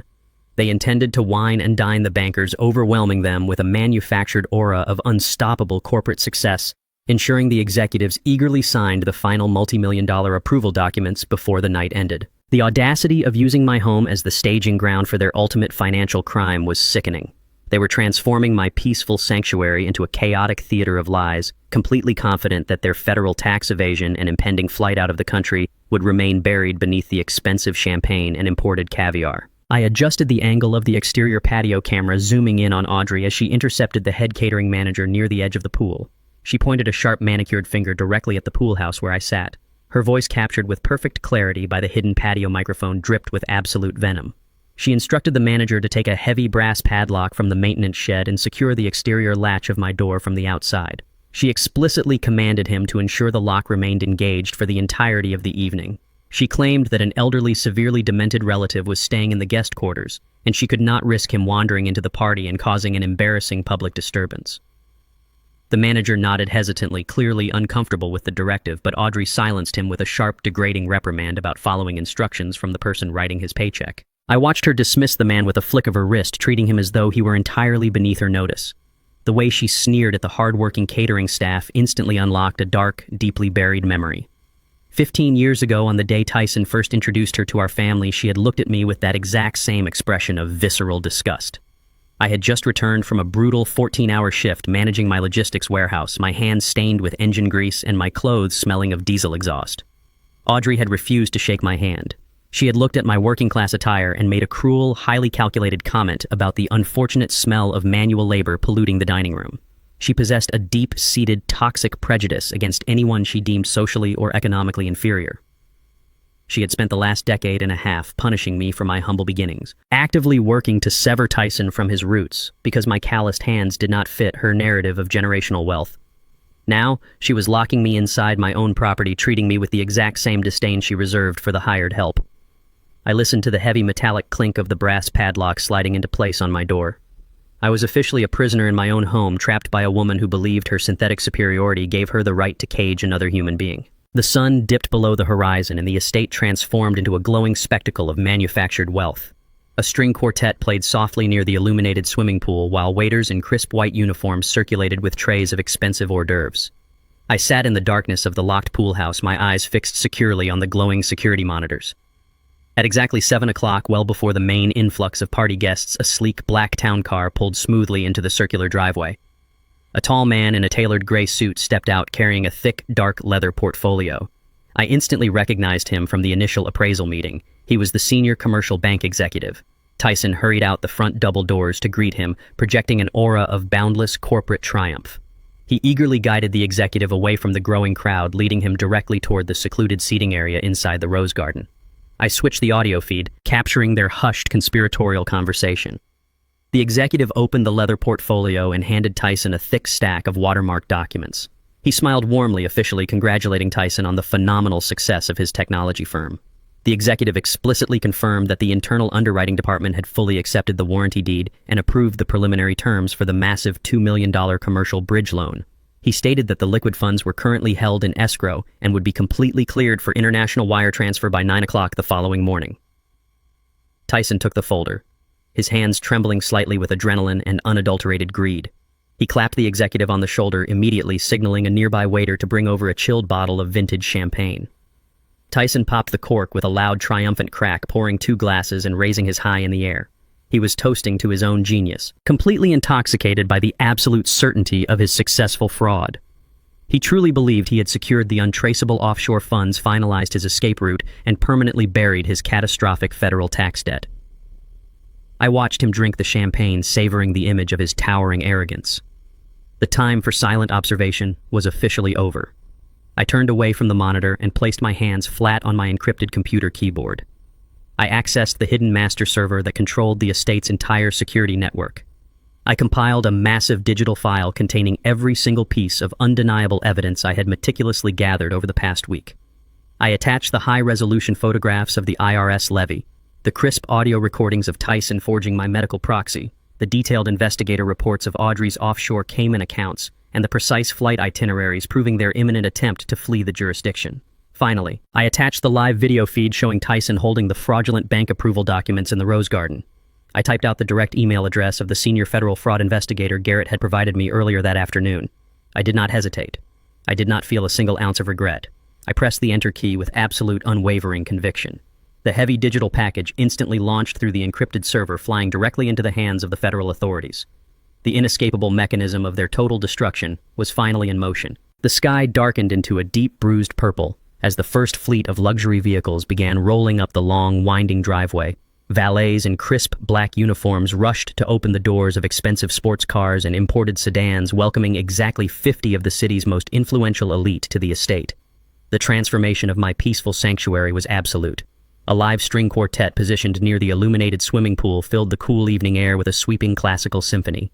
Waiters glided effortlessly across the temporary wooden dance floor, carrying silver trays loaded with crystal flutes of the vintage champagne Tyson had purchased with my stolen funds.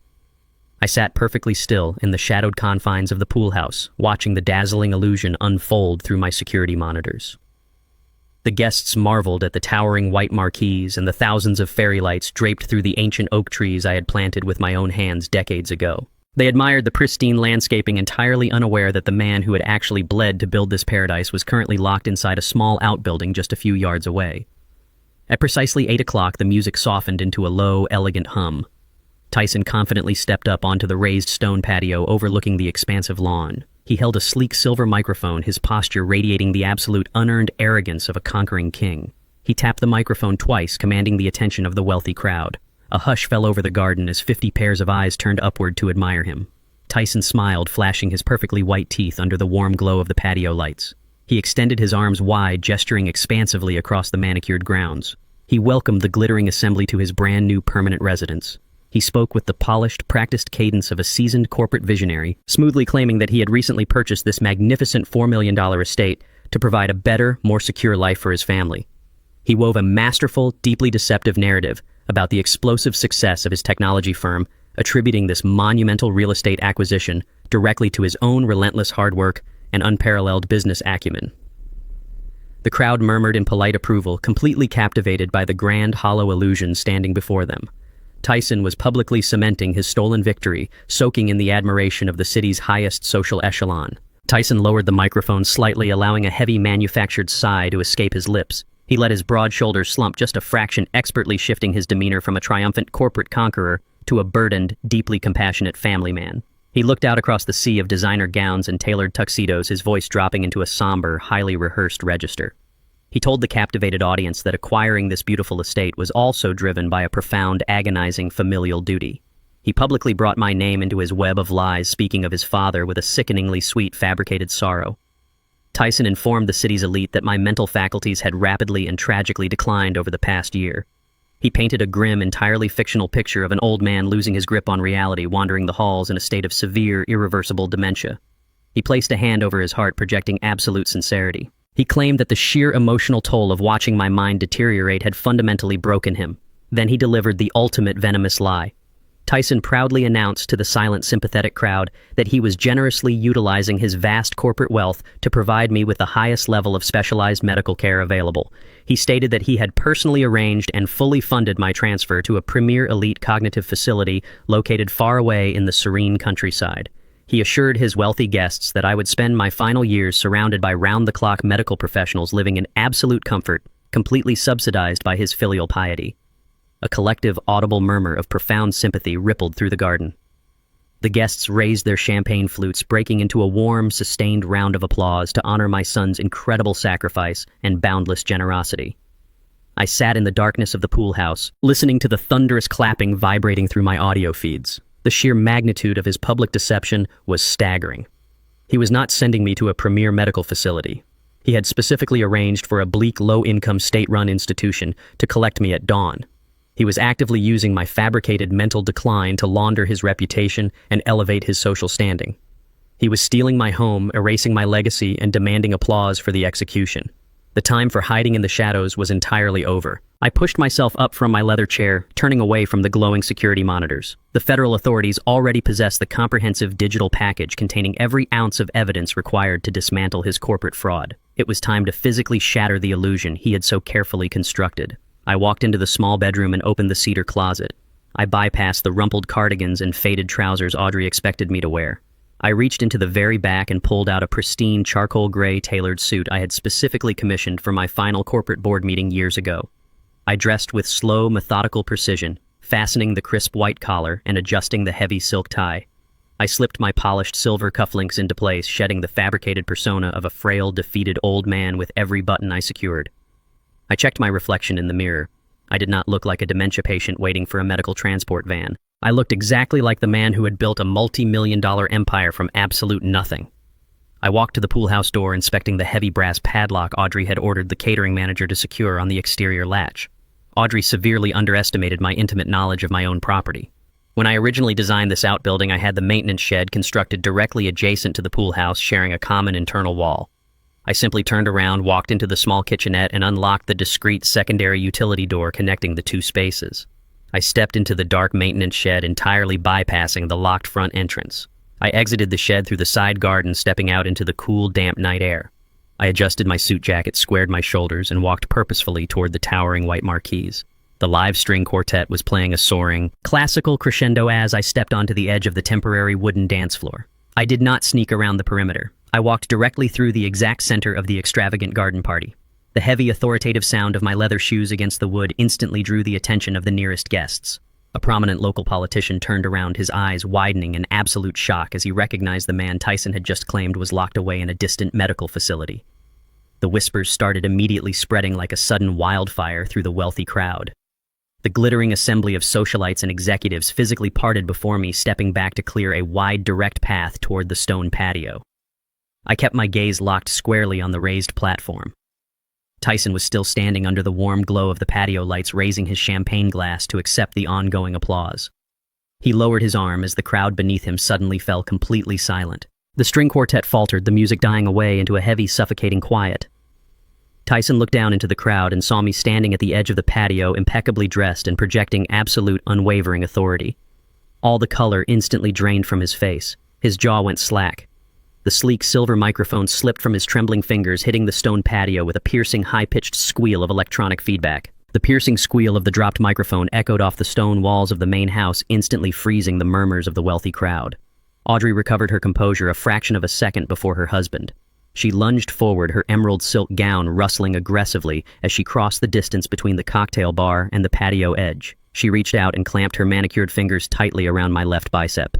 Her fingernails dug fiercely into the fine charcoal wool of my tailored suit, attempting to inflict physical dominance. She leaned in close, her face contorting into a mask of pure, desperate malice. She hissed directly into my ear, her voice a venomous whisper meant only for me. She commanded me to turn around immediately and march silently back to the pool house before she summoned the private security team to drag me away in front of the entire city elite. She threatened to have me permanently institutionalized by midnight if I ruined her flawless charity gala. I did not flinch. I did not break my posture or offer a single inch of retreat. I looked down at her hand, gripping my arm, and then I looked directly into her panicked, furious eyes. The time for acting frail had entirely passed. I drew a deep breath and projected my voice with the booming, absolute authority I had utilized for decades to run a massive logistics empire. My words cut sharply through the ambient classical music playing in the background. I announced to Audrey, and to the 50 influential guests staring in stunned silence, that I absolutely do not take orders from temporary guests residing inside my own home. I ordered her to remove her hand from my jacket immediately. The sheer volume and absolute clarity of my voice shattered the illusion of a demented, confused old man completely. The surrounding socialites and bankers exchanged bewildered glances, their champagne flutes hovering forgotten in the cool night air. Audrey snatched her hand back as if she had been physically burned, stepping away from me in profound shock. She looked at Tyson, her eyes wide with the sudden horrifying realization that their carefully constructed narrative was actively collapsing on their grandest stage. Tyson finally snapped out of his paralyzed stupor. He stepped quickly between Audrey and me, physically blocking my line of sight to the crowd. He plastered a wide, entirely synthetic smile across his pale face and let out a loud, forced chuckle. He turned his back to me and addressed the bewildered assembly of corporate executives and local politicians. He raised his hands in a placating gesture, smoothly attempting to weave my sudden appearance directly into his fabricated tragedy. He spoke with a sickeningly sweet, deeply patronizing tone, loudly proclaiming that his beloved father was unfortunately suffering from a severe, acute senile episode. He shook his head with manufactured sorrow, reminding the wealthy crowd of the tragic, unpredictable mental decline that often ravages the elderly.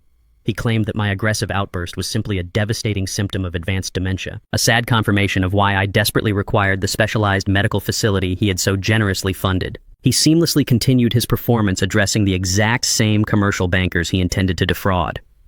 He spun a masterful lie about how my mind was permanently trapped in the past, desperately clinging to the grueling days when I built my business from a single delivery truck into a statewide operation. He twisted my lifetime of hard work into a pathetic symptom of a decaying brain, telling the guests that I often hallucinated hostile corporate takeovers. He skillfully used my pristine tailored suit as evidence of my delusions, claiming I often dressed for board meetings that no longer existed. The crowd visibly relaxed their initial shock, transforming back into profound sympathy for the burdened son. A few guests nodded in understanding, completely buying into the narrative of a tragic medical decline. They saw a man bravely handling a deeply embarrassing family crisis with grace and profound filial piety. Tyson glanced back over his shoulder, shooting me a look of absolute, venomous triumph. He truly believed his silver tongue had successfully contained the explosion. He thought he had effortlessly neutralized the threat by weaponizing my age against me in front of the very people he needed to impress. He was convinced his grand illusion was fully intact. Tyson decided to execute the final removal. He turned his attention toward the perimeter of the illuminated patio, catching the eye of two massive, broad-shouldered men dressed in tactical black suits. He snapped his fingers sharply and gestured toward me with a quick flick of his wrist, signaling his private security guards to forcibly remove me from the premises. The two imposing men began marching across the wooden dance floor, their heavy footsteps thudding ominously over the soft classical music. They reached their hands out, fully intending to grab my arms, physically restrain me, and drag me back to the dark confinement of the pool house. Tyson crossed his arms over his chest, his arrogant smile returning in full force as he watched his hired muscle close the distance. He was absolutely certain he had won. Before the security guards could lay a single finger on my tailored suit, a deafening mechanical screech echoed across the expansive property. The heavy wrought iron front gates of the estate, which Audrey had ordered securely locked for the private gala, were violently forced open. The massive metal hinges screamed in protest as the gates swung wide, slamming hard against the stone pillars. The low, aggressive rumble of heavy engines instantly drowned out the string quartet. The musicians stopped playing mid-note. 3 massive, heavily armored black SUVs drove aggressively up the circular driveway, ignoring the designated valet parking entirely. They did not stop at the pavement.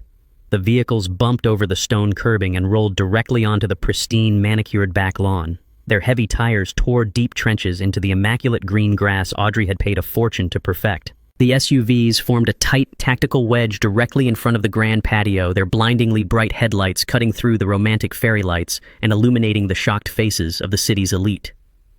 The heavy doors of the vehicles swung open in perfect, terrifying synchronization. Several men and women stepped out onto the ruined grass. They were dressed in sharp, dark federal suits, their postures radiating absolute, unquestionable authority. They were immediately flanked by a half-dozen fully uniformed municipal police officers, their hands resting securely on their heavy-duty equipment belts. The officers fanned out rapidly, securing the perimeter of the garden and completely blocking all available exit routes. The entire charity gala plunged into an absolute suffocating silence. The clinking of champagne flutes ceased entirely. The wealthy guests stood frozen in absolute terror, their eyes darting wildly between the armed officers and the men in the dark suits. The grand illusion Tyson and Audrey had sacrificed everything to build was completely shattered by the blinding glare of federal headlights. The men in the dark suits began marching up the stone steps of the patio, moving with the precise, lethal efficiency of a government raid. Tyson uncrossed his arms, the arrogant, victorious smile instantly vanishing from his pale face. He stumbled backward, bumping heavily into the oak table, his eyes wide with sudden catastrophic realization. The ultimate consequence of his boundless greed had officially arrived at his front door. The lead federal investigator did not hesitate for a single moment as he breached the perimeter of the stunned charity gala. He bypassed the terrified security guards and marched directly up the center aisle of the temporary wooden dance floor. The elite guests scrambled backward, pulling their expensive silk gowns and tailored tuxedo jackets out of his path. He was a man utterly unconcerned with the wealth or status radiating from the crowd. He wore a standard-issue dark suit that contrasted sharply with the opulent glamour of the party. He stopped precisely at the base of the stone patio, locking his gaze exclusively on Tyson. The music had died, leaving the estate in a suffocating heavy silence broken only by the low idle of the armored SUVs parked on the ruined lawn. The agent reached into his inner breast pocket and retrieved a heavy leather wallet. He flipped it open with a sharp flick of his wrist, flashing a bright gold shield that caught the glare of the fairy lights. He introduced himself in a loud, resonant voice that carried across the entire garden, stating his official capacity as a senior agent with the Federal Fraud Division. Audrey let out a sharp, involuntary gasp, her hands flying to her mouth, but Tyson remained rooted to his spot. The senior commercial bank executive, who had just handed Tyson the preliminary loan approval documents minutes prior, instinctively took 3 massive steps backward, physically distancing himself from the center of the patio. The federal agent ignored the banker entirely. Instead, he reached out with his left hand and accepted a clear plastic evidence sleeve from a subordinate officer standing at his shoulder. He held the document up under the warm glow of the patio illumination. It was the exact commercial loan application Tyson had submitted digitally to the bank executives less than an hour ago. The agent's voice was devoid of any emotion, operating with the clinical precision of a surgeon. He demanded that Tyson formally and publicly confirm his identity. Then, tapping a thick index finger directly on the bottom line of the document, the agent asked Tyson to verify his signature. He specifically demanded Tyson confirm that he was actively claiming total legal ownership of the $4 million estate to secure the massive collateral loan. Tyson stood perfectly still for 3 agonizing seconds, his mind visibly racing to calculate his odds of survival. The blinding glare of the federal headlights illuminated the beads of cold sweat forming on his forehead. Yet instead of surrendering, his deeply ingrained arrogance violently hijacked his survival instincts. He puffed out his chest, squaring his shoulders in a desperate manufactured display of dominance. He smoothed the lapels of his designer tuxedo, aggressively attempting to project the untouchable aura of a visionary tech CEO who simply found himself entangled in a trivial bureaucratic misunderstanding. He looked directly down at the federal agent and confidently stated that he was indeed the sole legal owner of the sprawling estate. He raised his chin, declaring in a booming voice that he possessed a fully executed notarized warranty deed to prove his absolute ownership. Tyson then shifted his gaze, glaring directly at me with a look of absolute concentrated menace. He was deploying a psychological tactic he had spent decades perfecting. Growing up, whenever Tyson found himself cornered by the severe consequences of his own reckless behavior, he relied entirely on my desire to maintain family harmony. He remembered how I had quietly paid off his catastrophic college debts to protect his future. He remembered how I had silently covered the massive shortfall in his first failed startup company simply to shield him from public embarrassment. He was banking his entire freedom on the fundamental belief that I was still that same enabling father. He fully expected me to step forward right now, crumble under the intense public scrutiny, and validate his massive lie to the federal authorities to save him from prison. He stared at me with demanding, aggressive intensity, silently ordering me to sacrifice my sanctuary, my financial security, and my dignity to protect his synthetic empire. He genuinely believed that the sheer overwhelming pressure of a public federal inquiry would force the confused, senile old man he had invented to instinctively shield his only son. He waited for me to speak, absolutely certain I would hand over my life to buy his freedom. He assumed my silence over the past few weeks was a symptom of ultimate submission. He fundamentally misunderstood that my silence was actually the quiet, meticulous preparation of his total destruction. The tension on the patio stretched until it felt as though the very air might snap. Before I could even open my mouth to completely shatter his final illusion, the heavy passenger door of the second armored SUV slammed shut with a concussive bang. Garrett stepped out onto the damp, ruined grass. My longtime corporate attorney looked utterly out of place amidst the glittering high society gala, wearing a rumpled trench coat over his standard business attire. However, he moved with the lethal, unyielding confidence of an apex predator closing in for the final kill. He carried a massive, heavily embossed legal binder tucked tightly under his arm. Garrett did not pause to absorb the bewildered stares of the city's elite. He marched directly up the stone steps of the patio, bypassing the federal agents and stepping squarely into the illuminated space between Tyson and the terrified commercial bank executive. Garrett raised the thick legal binder high in the air, ensuring every single person in the garden could clearly see the Clarice Holdings LLC corporate seal stamped aggressively across the leather cover. He announced his presence with a booming, authoritative voice, introducing himself as the sole legal counsel representing the corporate trust that exclusively owned the physical estate. He turned directly to the federal fraud investigator, completely ignoring Tyson's sudden, sharp intake of breath. Garrett stated unequivocally that the warranty deed Tyson was currently using to secure the multi-million-dollar loan was a crude, desperate, and entirely illegal forgery. He declared to the silent crowd that Byron possessed absolutely zero individual authority to sign away the property. He systematically detailed the impenetrable legal structure of the trust, explaining that absolutely no transfer of assets could occur without a unanimous, formally recorded vote from the entire corporate board of directors. Garrett then turned his razor-sharp focus directly onto the senior bank executive standing frozen near the rose bushes. He pointed a steady finger at the man, stating that Tyson had intentionally presented fraudulent documentation to a federally insured institution. He confirmed loud enough for the municipal police officers to hear that Tyson had just attempted to secure a massive commercial loan utilizing completely stolen collateral. The lawyer then looked back at the federal agent, coldly summarizing the situation. By puffing out his chest and proudly confirming his signature on the loan application just moments ago, Tyson had officially and publicly confessed to premeditated multi-million-dollar federal wire fraud. The irrefutable weight of Garrett's legal declaration slammed onto the patio like a falling vault. The last remaining fragments of Tyson's grand illusion evaporated instantly into the cool night air. The arrogant, triumphant posture he had maintained for the past hour completely collapsed. The blood drained from his face with terrifying speed, leaving his skin a sickly, translucent white. He opened his mouth to speak, to spin one final desperate web of corporate lies, but absolutely no sound came out. His legs swayed unsteadily beneath him, physically buckling under the crushing realization that he had not outsmarted anyone. The trap had not merely sprung, it had aggressively locked its steel jaws around his throat, and there was absolutely nowhere left to run. Audrey let out a shrill, piercing wail, realizing simultaneously that the offshore Cayman accounts they had set up were now completely useless. The red-eye flight they had booked to Europe would depart the tarmac without them. The guests who had applauded Tyson's supposed generosity just minutes ago now stared at him with profound disgust and absolute horror. The federal agents began moving up the remaining stone steps, pulling heavy steel handcuffs from their belts. The blinding flashing lights of the police cruisers reflected in Tyson's terrified, empty eyes. He finally looked at me, no longer demanding my protection, but recognizing the absolute totality of his defeat. The federal investigator kept his stern gaze locked on my son while reaching out his right hand. Garrett stepped forward and slapped the heavy embossed legal binder directly onto the agent's open palm. The sharp smack of leather meeting flesh echoed loudly over the terrified whispers of the crowd.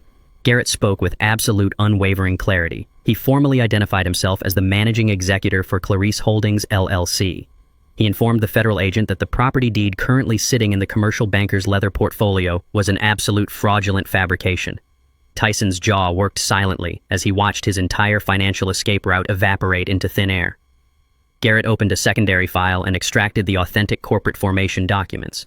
He presented the heavily notarized pages to the investigator, pointing directly to the legally binding clauses that required a unanimous board vote for any asset transfer. He explicitly stated that Tyson had utilized severe emotional coercion and medical fraud to force an invalid signature from a man who did not personally hold the title to the estate. The senior commercial bank executive let out a sharp gasp of pure panic. He immediately shoved the preliminary loan approval documents back into his briefcase and scrambled further into the crowd, desperately attempting to distance his financial institution from the massive federal wire fraud unraveling before his eyes. Tyson reached out a trembling hand toward the banker, pathetically attempting to salvage the multi-million-dollar bridge loan. He stammered out a series of broken, incoherent excuses, claiming the corporate trust was simply a massive administrative misunderstanding.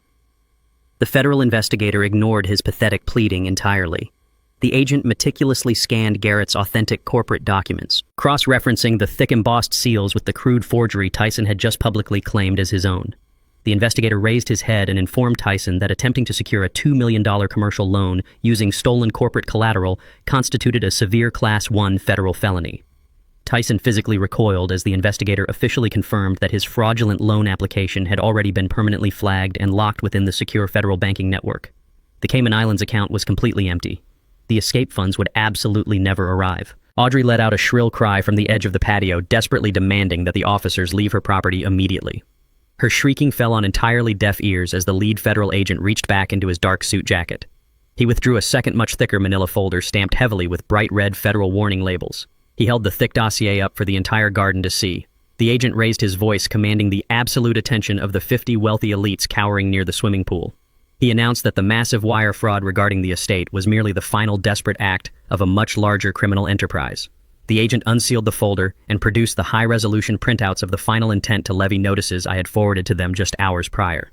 He formally informed Tyson that the Internal Revenue Service had officially frozen every single domestic corporate account associated with his supposedly revolutionary technology firm. The drip-fed reality of Tyson's business acumen was finally dragged into the unforgiving light.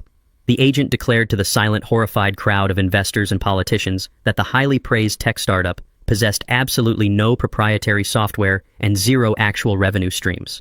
It was nothing more than a meticulously constructed, highly leveraged Ponzi scheme designed exclusively to fund Tyson and Audrey's lavish personal lifestyle. The murmurs among the elite guests instantly transformed into sharp, panicked gasps. Several wealthy attendees realized with crushing certainty that their own massive capital investments were completely gone. The agent stated that the millions of dollars stolen from the local investors had been aggressively funneled into offshore shell companies and reckless luxury purchases. He officially declared the entire $4 million estate an active federal crime scene. He ordered the local municipal police officers to immediately lock down the perimeter and process every single guest for formal witness statements. Audrey collapsed onto a white wrought iron patio chair, her manicured hands tearing at her expensive emerald gown in absolute unadulterated hysteria. Her desperate lifelong obsession with high society status was completely obliterated in a matter of seconds. She was no longer a wealthy visionary hosting an exclusive charity gala. She was the disgraced wife of a confirmed federal criminal, trapped and surrounded by the very people she had spent years desperately trying to impress. The absolute finality of the federal declaration snapped the last remaining thread of Tyson's manufactured composure. He looked frantically around the illuminated stone patio. He saw the federal agents pulling their heavy steel handcuffs from their utility belts. He saw the municipal police officers moving methodically to block the circular driveway and the front iron gates. He saw the absolute disgust and pure hatred burning in the eyes of his former investors. The meticulously calculated corporate visionary completely vanished, instantly replaced by a cornered, terrified animal operating on pure, blind adrenaline. Tyson let out a guttural, panicked yell. He spun around wildly, his expensive tuxedo jacket flaring out behind him. He aggressively shoved past a young, terrified waiter carrying a tray of empty champagne flutes. The silver tray clattered loudly against the stone, but Tyson did not look back. He abandoned his wife, abandoned his fabricated dignity, and abandoned any remaining shred of rational thought. He put his head down and sprinted desperately across the temporary wooden dance floor, aiming directly for the dark, heavily wooded southern property line bordering the hemlock hedges. He foolishly believed he could somehow vanish into the suburban darkness and outrun a coordinated federal raid. The lead federal agent did not even raise his voice. He simply nodded sharply to the two uniformed municipal officers flanking the rose garden. The officers moved with explosive, terrifying speed. They sprinted across the manicured lawn, their heavy boots tearing through the soft grass with brutal efficiency. Tyson scrambled off the wooden dance floor and hit the grass, his slick leather dress shoes slipping wildly on the damp turf. He flailed his arms desperately, trying to regain his balance as he bolted toward the shadows. He never even made it past the first line of massive white event marquees. The lead police officer lunged forward, closing the final distance with a massive surge of forward momentum. He wrapped his thick, muscular arms entirely around Tyson's waist in a textbook high-impact tackle. The sheer force of the collision lifted my son completely off his feet. They flew through the air together in a violent tangle of limbs and dark fabric. They crashed with devastating concussive force directly into the primary 30-foot-long catering table positioned at the edge of the lawn. The physical impact was catastrophic. The heavy wooden table buckled and snapped perfectly in half under their combined weight. Hundreds of imported crystal champagne glasses, delicate porcelain appetizer plates, and massive silver serving platters exploded into the air. A deafening, chaotic crash of shattering glass and splintering wood echoed across the entire estate. Expensive vintage wine and gourmet hors d'oeuvres rained down violently over the pristine white event linens. Tyson hit the muddy ground hard, buried instantly beneath a massive avalanche of broken crystal and ruined catering supplies. The elite socialites shrieked in absolute unfiltered horror, scrambling backward to avoid the flying razor-sharp shrapnel. The second officer immediately dropped his knee heavily into the center of Tyson's spine, pinning him ruthlessly to the muddy grass. The sharp, metallic click of heavy steel handcuffs ratcheting tightly around Tyson's wrists echoed with absolute finality over the quiet, classical music that had somehow continued to play. I stood completely motionless on the patio, watching the flashing red and blue police lights reflect off the thousands of broken glass shards scattered across my lawn. The agonizing, toxic reign of my son was officially over. I watched from the elevated stone patio as Audrey rapidly calculated the precise trajectory of her own survival. The absolute loyalty she had sworn to Tyson vanished faster than the expensive champagne evaporating into the damp soil. She sat frozen in her white wrought iron chair for only a fraction of a second before her deeply ingrained parasitic survival instincts completely overrode her shock. She immediately abandoned the man bleeding in the grass. She stood up abruptly, deliberately allowing the hem of her emerald silk gown to drag through the spilled wine and mud to construct a flawless picture of a terrified, abused spouse.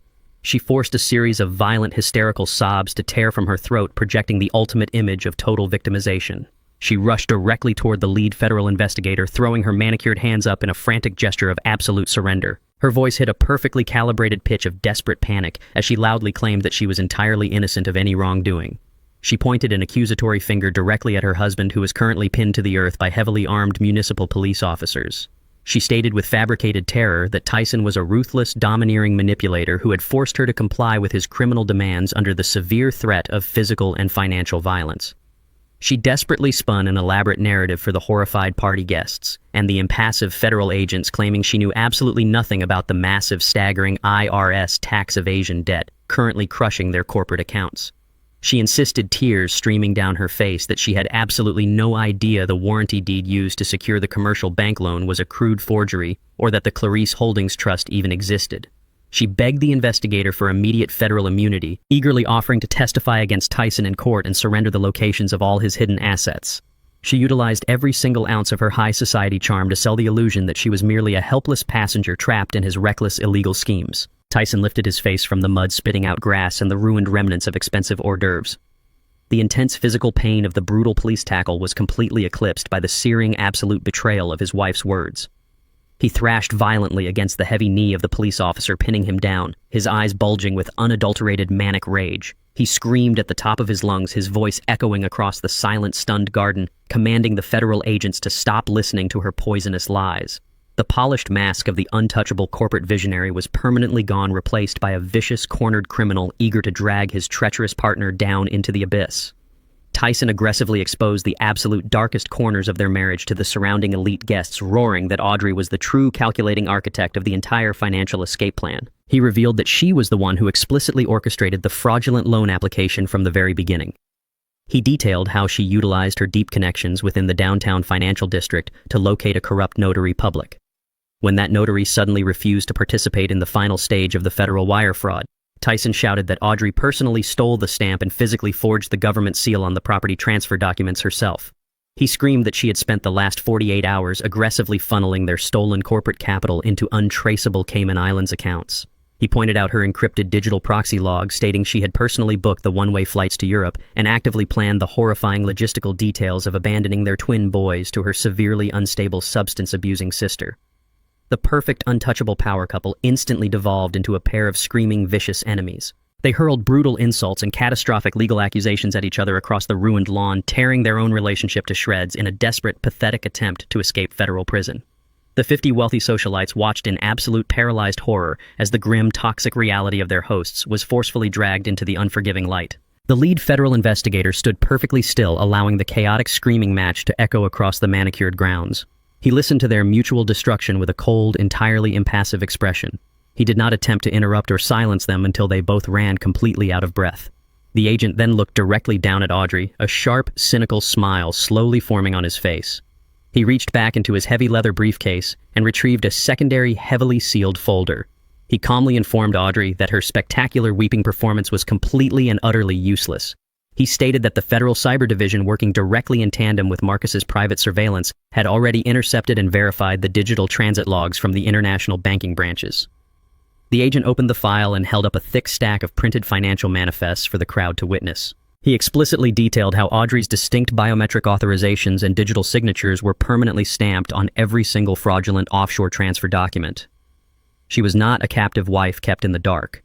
She was the primary account holder for the Cayman Islands proxy and the principal co-conspirator in the massive wire fraud operation. The investigator informed her that her name was clearly printed on every single falsified corporate tax return filed over the past 5 years. He nodded sharply to a female municipal police officer standing nearby. The officer stepped forward instantly, grabbing Audrey's arms and twisting them forcefully behind her back. The heavy steel handcuffs ratcheted tightly over her expensive diamond bracelets with a loud metallic clack. Audrey completely lost her mind.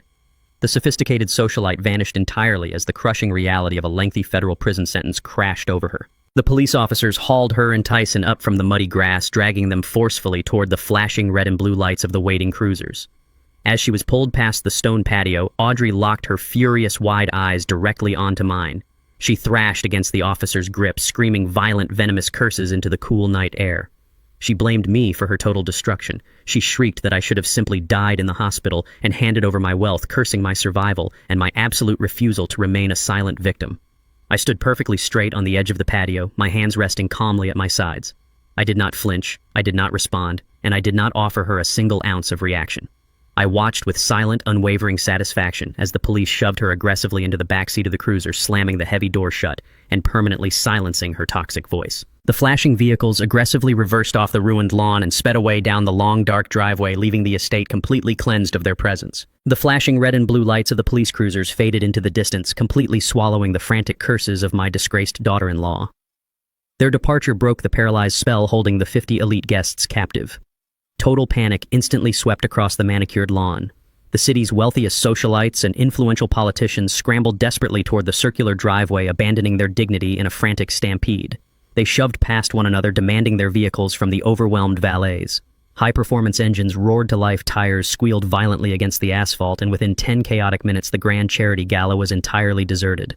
The extravagant marquee tent stood empty. The string quartet had vanished. The only remaining sound was the gentle sloshing of the swimming pool and the crunch of broken crystal underfoot. I stood alone on the edge of the stone patio, breathing in the cool night air. I surveyed the absolute destruction of Tyson's grand illusion. Standing near the shattered catering table was the head manager and his entire team of servers. They were completely frozen, staring at me in absolute shock. They had just watched the supposedly senile old man shatter a multi-million-dollar federal fraud operation. I walked deliberately down the stone steps and approached the manager. He braced himself, clearly expecting another round of the vicious abuse Audrey had subjected him to all evening. I did not raise my voice. I reached into the inner pocket of my tailored suit jacket and withdrew a thick stack of crisp $100 bills I had prepared specifically for this moment. I handed the massive wad of cash directly to the manager, stating clearly that I was paying him and his staff double their contracted nightly rate. I did not want them to clean up the broken glass or the spilled champagne. I had an entirely different task for them. I instructed the entire catering crew to march up the grand staircase to the master suite. They were to take heavy-duty black garbage bags from the kitchen and meticulously pack every single item belonging to Tyson and Audrey. I ordered them to strip the closets of the designer gowns purchased with my stolen funds, to empty the bathroom cabinets, and to drag every last bag down to the curb at the edge of the residential street. The manager looked at the cash, a slow, deeply satisfied smile spreading across his face. He turned to his mistreated staff and gave the order.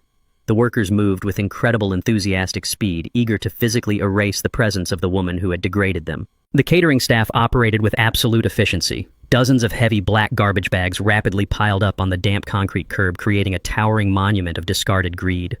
I stood by the front double doors, watching the physical remnants of my son's fraudulent empire being unceremoniously dumped onto the street. The estate was finally quiet, reclaimed and secured. However, the deep silence was suddenly broken by the crunch of gravel.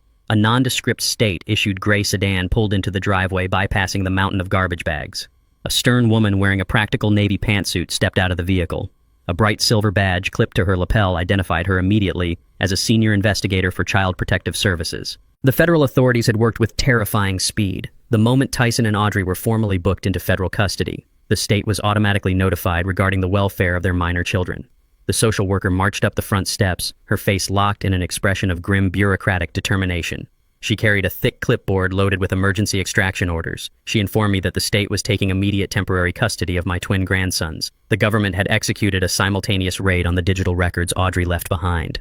The Cybercrimes Division had completely cracked her encrypted proxy servers. The social worker explicitly referenced the digital evidence, tapping her pen against two highly specific intercepted transit logs named Kich Ban Ong Daden 2_18.docx and Kich Ban Ong Daden Mao 1_18.docx. Those exact files contained the horrifying, undeniable proof of Audrey's ultimate exit strategy. The intercepted communications detailed the exact arrangements Audrey had made with her deeply estranged, highly unstable sister. The state possessed undeniable proof that the boys were going to be permanently dumped into a toxic, hazardous environment heavily associated with severe substance abuse. The social worker explained that given the severe flight risk of the parents, the staggering scale of the federal wire fraud, and the documented intent to abandon the minors, the state had no choice but to intervene instantly. She demanded entry into the house to collect the sleeping children, stating they would be placed in an emergency foster facility before sunrise. She was simply doing her job, protecting vulnerable children from the catastrophic fallout of their parents' criminal destruction. But I was absolutely not going to let strangers take my blood away in the middle of the night. I physically blocked the front doorway, stepping squarely into the path of the approaching social worker. I did not raise my voice, but my posture radiated an absolute, unyielding wall of authority. I firmly informed her that she would not be stepping one single foot inside my home, and she would absolutely not be waking my grandsons to drag them into a traumatic, chaotic foster care system. The social worker stiffened her hand, reaching for her radio, preparing to summon police backup to enforce the state removal order. Before she could escalate the situation, Garrett stepped out from the shadows of the foyer. My attorney moved with the same predatory grace he had utilized to dismantle Tyson on the patio. Garrett opened his heavy leather briefcase and withdrew a certified legal binder bearing the official seal of the state family court. He handed the thick stack of documents directly to the social worker. He explained that we had not spent the last week merely securing financial assets and coordinating federal raids. We had anticipated the catastrophic fallout of Tyson and Audrey's arrest. Garrett had stood before a family court judge at 8 o'clock that very morning, presenting the exact same evidence of child endangerment and abandonment. The judge had immediately granted me full permanent emergency custody of the twin boys. The documents in the social worker's hands were ironclad, legally binding, and completely superseded her temporary state extraction order. I looked the social worker directly in the eye, dropping the remnants of my fabricated senility entirely. I presented my verified medical records, proving I was in perfect physical and cognitive health. Garrett presented the corporate trust ledgers, proving I possessed the massive untethered wealth required to provide the boys with absolute stability, top-tier education, and a completely secure future.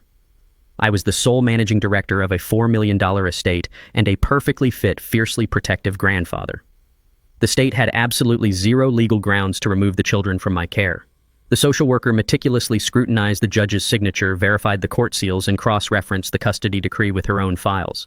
The tension slowly drained from her shoulders. She recognized the undeniable truth staring her in the face. She nodded sharply, handing the binder back to Garrett. She stated that the boys were in excellent hands and walked back to her sedan, leaving my property completely secure. I turned my back on the front door and walked slowly up the grand, curving staircase of the main house. The deep silence of the estate was no longer suffocating. It was peaceful. I opened the door to the boys' bedroom. The soft moonlight filtered through the large windows, illuminating their small forms sleeping soundly in their beds. They were completely insulated from the massive federal raid and the absolute destruction of their parents' toxic empire. I walked over and gently sat on the edge of the mattress. I reached out and took their small, warm hands in mine. The nightmare was officially over. The parasites had been surgically removed. I promised my grandsons in the quiet dark that they were finally safe, completely protected, and forever home. 2 days after the federal raid shattered the toxic facade of my son's life, I stood in the center of the grand foyer and inhaled the scent of lemon oil and fresh pine. The oppressive, sterile atmosphere Audrey had violently imposed upon the estate was systematically being erased. I had hired a specialized, top-tier cleaning crew to scour every single square inch of the main house. They operated with military precision, stripping away the cold, metallic modern art pieces and the imposing, soulless furniture Audrey had used to intimidate guests. I directed the crew to haul those expensive, joyless items directly into the storage facility near the back gates.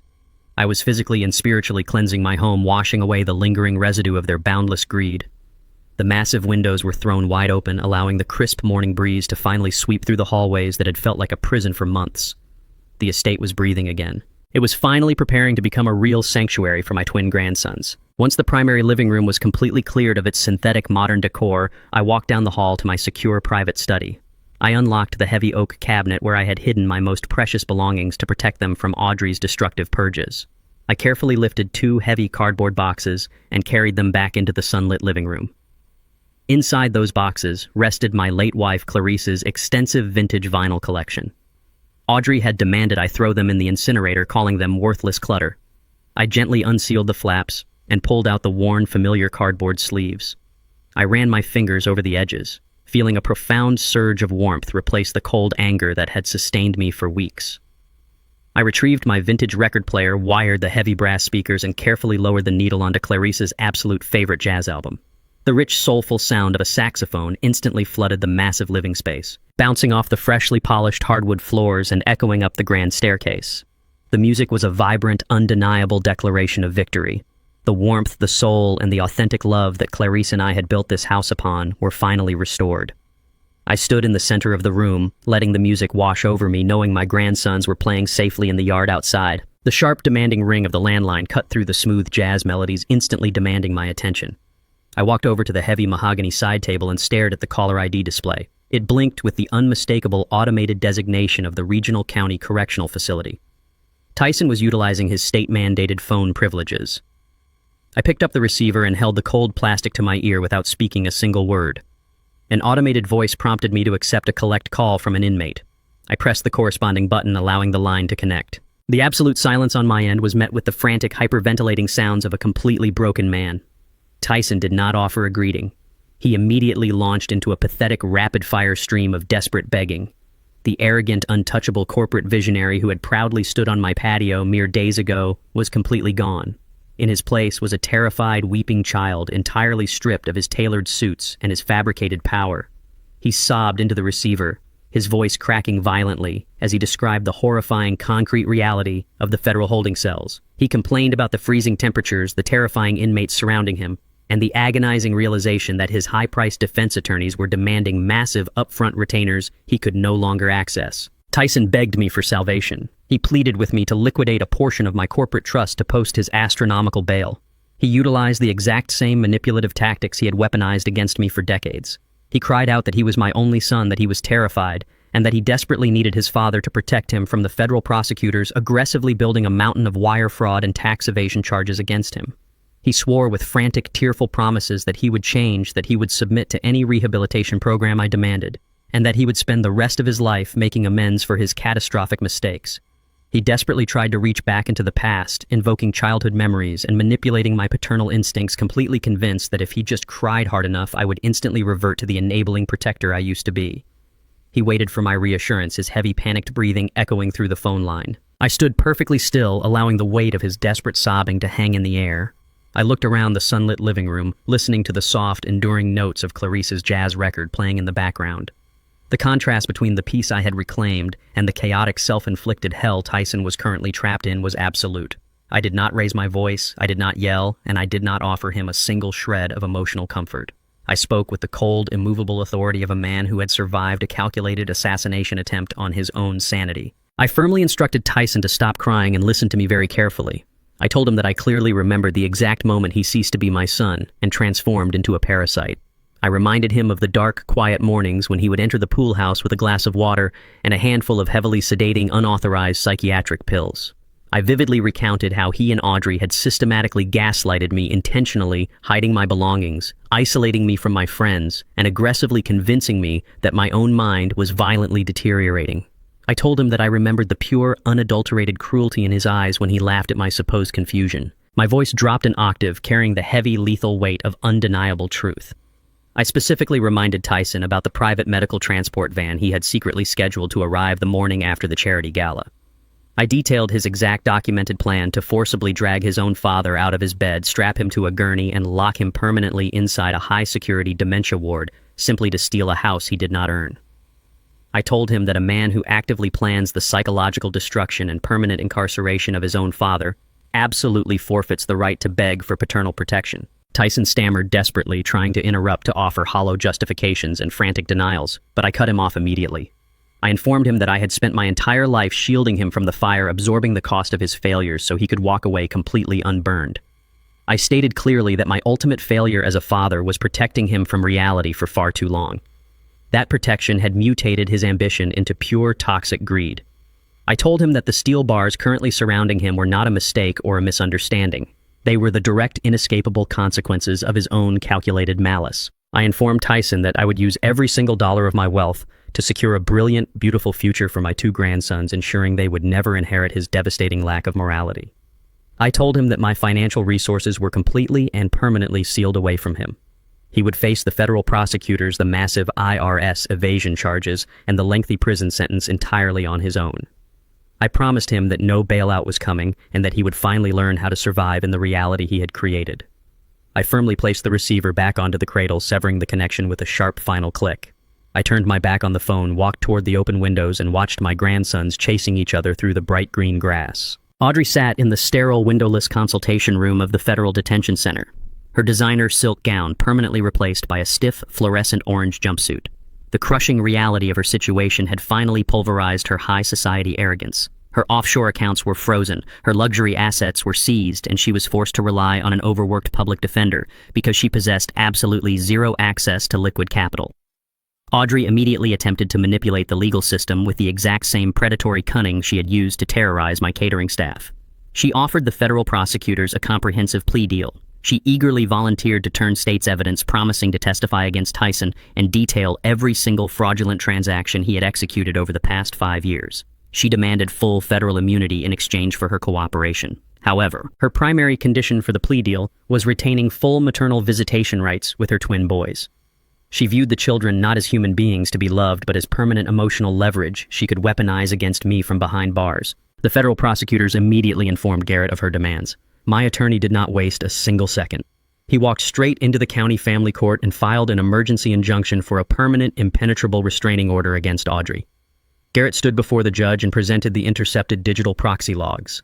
He laid out the undeniable documented proof that Audrey had intentionally booked a one-way flight to the Cayman Islands.